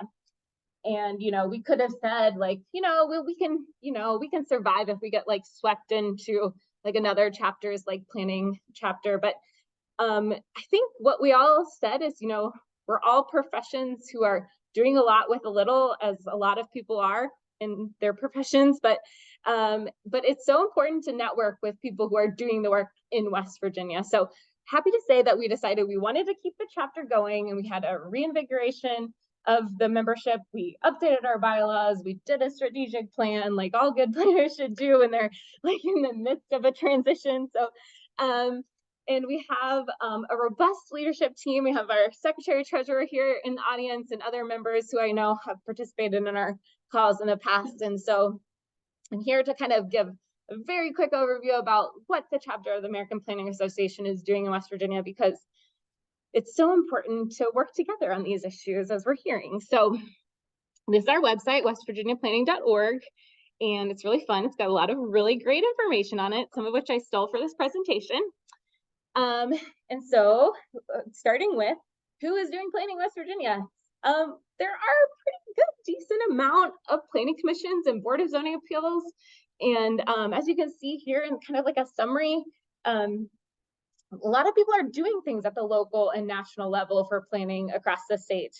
But what we've realized as we have worked in our municipalities that do have planning commissions and board of zoning appeals is that most of the planning work is happening outside of people who are officially called planners. And so we have places of various sizes and capacities, and we know planning here is so different, and our floodplain managers are doing the same kind of work that we're doing as like designated planners in certain cities that have the resources to actually hire that kind of staff. And in other communities, we have volunteer-led boards, or we have citizens are just championing these issues of kind of like thinking about long-term planning and land use planning. And so what we're trying to advertise to people is that the American Planning Association and the chapter of the West Virginia American Planning Association is not just if you have planner after your name. It's for all the people who are doing work to connect and build better places in West Virginia. And so we're trying to get the word out that we're here for you, and we want to network and we want to work together because we all have the same mission. So as I mentioned, in 2021, we kind of did this strategic planning process. And I do think it's important to kind of share a little bit of some of those core values that like rose to the top when we were kind of going through that planning process, which is, you know, to expand choice and opportunity for all people, as we mentioned, promoting engagement with our citizens to plan and build good communities. Creating opportunities for retaining and attracting a diversity of populations, and understanding what planning means through learning, listening, and teaching. So I want to mention that because I think it plays into what do we have to offer you, which is, guess what? Some committees. Doesn't that sound fun? No, isn't the work done in a meeting? No, I really swear it is fun, because it is so great to have people who are doing the work that you're doing. And to, again, I come back to my origin story here in West Virginia. It's not so lonely anymore. I feel so lucky to have the community of people that I've met through the West Virginia chapter of the APA. And so, you know, that has meant for me opportunities to network and to share resources, you know, to brainstorm problems when we're dealing with something in our community that, you know, we don't know how exactly, like the, you know, best practices across the nation don't always apply to how we want to do work in West Virginia. So having a person you can call up in another city and ask, how are you dealing with this problem? And to know you're not alone in that. We have also been, again, engaging our legislatures because things are happening there and we need to know what's going on. And we want to influence what's going on with land use planning across the state. And so we've advanced some legislation this last year. We hope to potentially be advancing some more coming up in the future.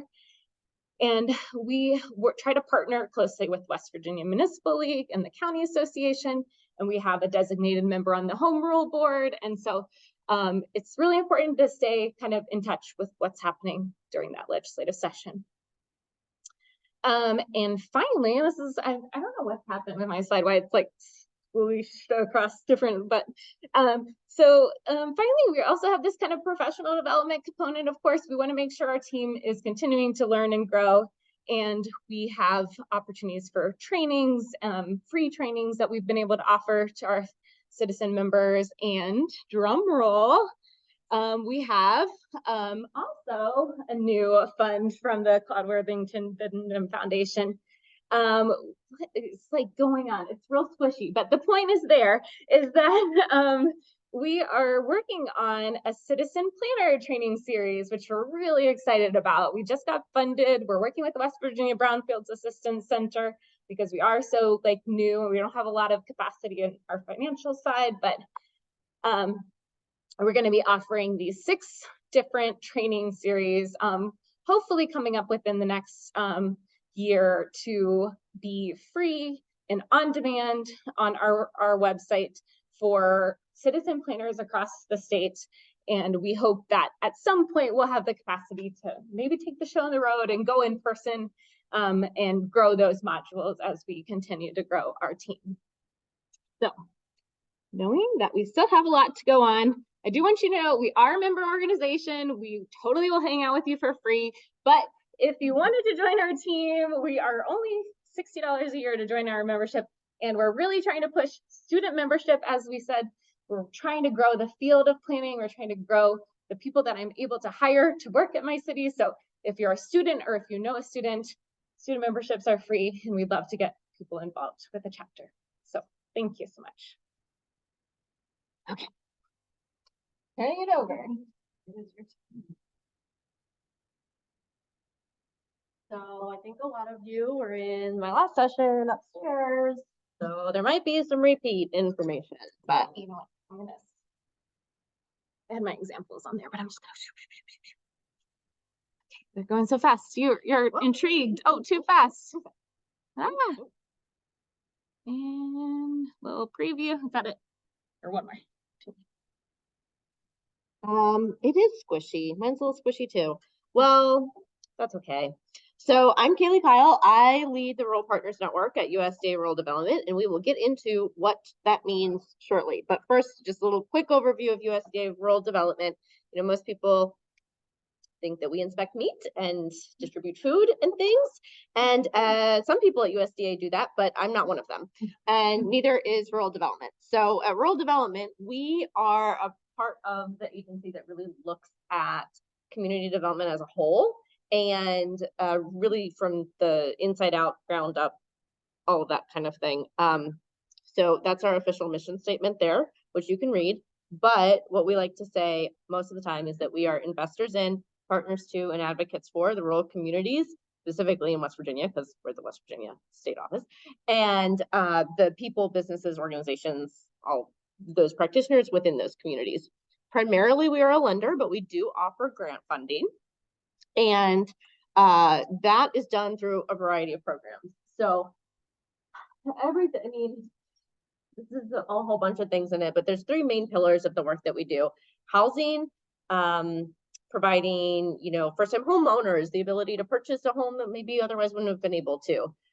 There's also a multifamily division. We do like disaster recovery, grants and loans for specific populations, for like low-income housing and that sort of thing. And then we also do, another pillar is business and industry. And so that looks a lot like business and industry loan guarantees. So in that case, the bank is our client, like they would be the applicant to be able to provide the guarantee for a new business that might not otherwise be able to be approved for that loan. But we also provide grants to nonprofits to be able to support business and economic development. And we also do like value add programs specifically for ag businesses that want to maybe add on an additional service or additional product to their current existing business. So that's kind of the business and industry side of things. And then one of our most popular programs is our community facilities program. And that does everything from water and sewer and basic infrastructure, providing clean water, drinking water to families. Believe it or not, there are still quite a few families in West Virginia that don't have clean drinking water. So we come in and help with that, as well as stormwater. And then community facilities, we can provide things like ambulances and fire trucks or libraries or a new roof for the library or something like that.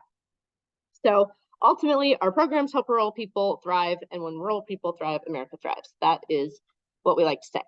So the Rural Partners Network is an extension of that process. And that's why we're here, why I'm here talking on this networks you should know, because I believe that you should know about the Rural Partners Network. It is a program by the Biden administration, and it's very new. So only last year we came and announced it to West Virginia here at this conference. So yay, happy 1-year anniversary of that. So West Virginia is in cohort 2. The cohort 1 is only about 6 months ahead of us, but now we've kind of all evened out in terms of the timeline and things. So it's not a statewide, or I mean, not a nationwide thing yet, but it is nationwide in that it's a partnership of 24 plus federal agencies, and that seems to grow every day. This is a very tiny font and a lot of logos of all of the different agencies that are involved. So at the national level, this looks like all of these different federal agencies coming together, dedicating time and resources to helping rural communities. So it's a network of all of those federal agencies. They have each designated a rural desk officer, which is basically the front door to that agency. So I don't know how many times you've tried to access a federal grant and you had a question about it and you couldn't figure it out because you had to call this person, but then that line was dead. And so then you got to call someone else and it takes 3 weeks and oh, the grant deadline has passed. So now we have a rural desk officer, which is our front door. They can answer all of our questions or at least point us in the right direction of doing that. I should not have put this slide here. I'm going to skip and then maybe we'll come back to this. So there are 2 community networks in the state. We put this in last year when we came to Brownfields. We put it in the hands of the community practitioners. We said, you know, this is your thing. You guys decide what you want your networks to look like. And there was one requirement. We had 10 counties that were identified as the high priority, high need communities. And this was over a variety of data metrics like persistent poverty and income and job loss and all of the things that they take into consideration. So there were 10 counties, and we said, as long as the footprint that you all identify includes one of those counties, then we will consider it. So we received about 4 or 5 letters of intent, and ultimately 2 were selected. The Pioneer Community Network is one of them, and you can see it goes from Wirt to Webster County. Nancy Gall is our community liaison for that, and I'll talk a little bit about the community liaisons in a minute. This one I forgot to put on the slide, but it is hosted by Glenville State University. That just means that there are connectors. So they're kind of the ones that help gather the people and help get some things rolling and that sort of thing, kind of a little bit of backbone support. And then the Southern West Virginia Community Network is the southern part of the state, Fayette County and everything under there. And because it's 12 counties, it's a little bit more to manage. So we were lucky to be able to get 2 community liaisons for that network, Adam Stallings and Kent Walker. And so the community liaisons, what they do on the local level is they go into these communities, specifically the rural underserved communities within these counties, and really work with them on an individual basis to identify projects, prioritize those projects, and then help get those projects ready for competitive applications. We would love to see more federal applications, but we recognize that there's a lot more that goes into project development than just federal money. So sometimes that looks like finding philanthropic funders or working with the city and local government or the county government to be able to move those things forward. So we are not exclusively working with federal agencies, but really building out our partner list as a whole. And then because our networks in West Virginia are fairly large, we do not have the largest networks in this country, but 2 of the largest. We have an opportunity to look at things at a regional level and be able to look at some projects and issues that are affecting all of our rural communities and be able to move the needle forward on that. For example, the Southern Network has kind of, through lots of surveys and community conversations and that sort of thing, elevated the childcare need and realizing that the childcare system right now is not great. And so we're working to kind of bring all of those different practitioners together, because we recognize we are not the subject matter experts in childcare, but we can find the people who are and help them develop projects that are ready to be funded and ready to ask for whatever the next steps are that they need. So we provide that backbone support to be able to make those things happen. So to get involved in either of these networks, all you have to do is send us an email and we'll put you on the list and continue to invite you to our events and keep you in the know. Right now it's looking like newsletters that go out with funding announcements and that sort of thing. We have kind of revamped our meeting structure. So that's kind of in the process of deciding what we're going to do. Back in May, we had a federal partner forum down in Charleston where we had, I think we had 14 plus of those 24 federal agencies plus state and local agencies as well that were kind of coming together to be able to bring the funding opportunities to the communities. So rather than you guys having to go out and try to dig through and figure out what's one yourself, we brought all of those people here and we held open office hours and we're able to do a lot of outreach based on the priority needs. So each of the networks, also not on the slides, but it's in my brain. Each of the networks have identified 3 priority areas. The Pioneer Network is economic development, workforce development, and health and wellness. And then the Southern Network has identified also economic development and workforce development, as well as housing and infrastructure. So that federal partner forum was kind of framed around those different priority areas and being able to help link resources to help address those. And we got a really great response from that. We had about 150 people were there. So if you want to learn more, rural.gov is our website. You can go there, and then there's a specific West Virginia site that has a little bit more information. But I just recommend, reach out to us. Our job is to connect and talk to you guys. And so that's what we are here for. It's funny. This page is a good place to send community members to learn more about Rural Partners Network. Sure, that's true.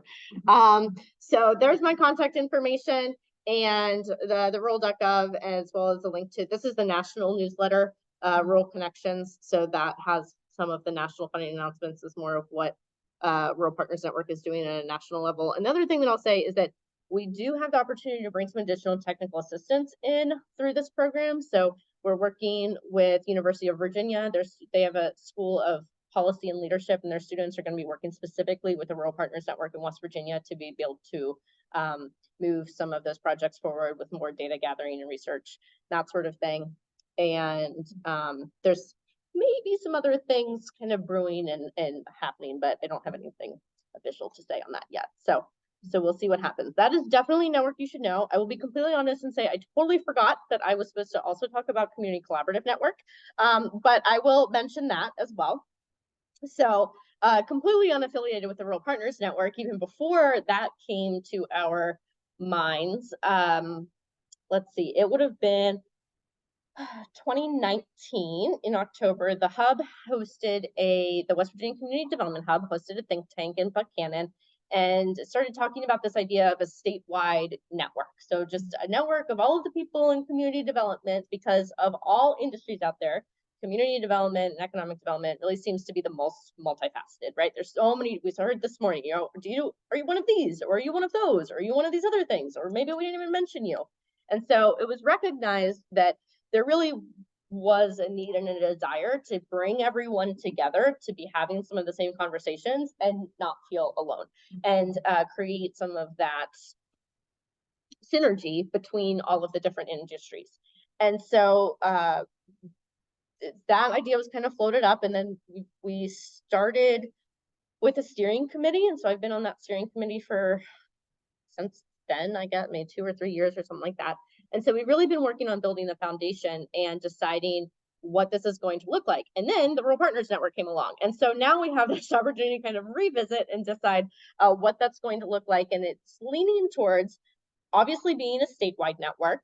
So anybody and everybody that's within the community development space, which, spoiler alert, I think is just about everybody on earth in some way or another is welcome to come join those conversations. And so I recommend you go to the Hub's website, and I don't know what the website is, but they have a link to the Community Collaborative Network specifically, and so you can get on that mailing list. And we are looking at providing additional resources and training opportunities, and there's some cool things happening there that I don't know if they're ready to share yet or not, so I won't say more about that. But the biggest benefit that you get out of it is that peer-to-peer exchange network. So as we've been building these networks, we recognize that there is so much value in being able to just sit and talk to each other and have a conversation about the problems or the solutions that you found or whatever it is that you're going through, to be able to share that and then reframe what you've learned into something that works for your communities. Because what we say every time almost every time I'm speaking, it ends up coming up that if you've been to one rural community, you've been to one rural community. And while the solutions may be applicable, they're not going to look exactly the same. But by using that peer-to-peer learning and being able to communicate with each other, we're able to customize those solutions into something that works for our communities. And so that's what I think the Community Collaborative Network can really provide for us, as well as some other fun stuff.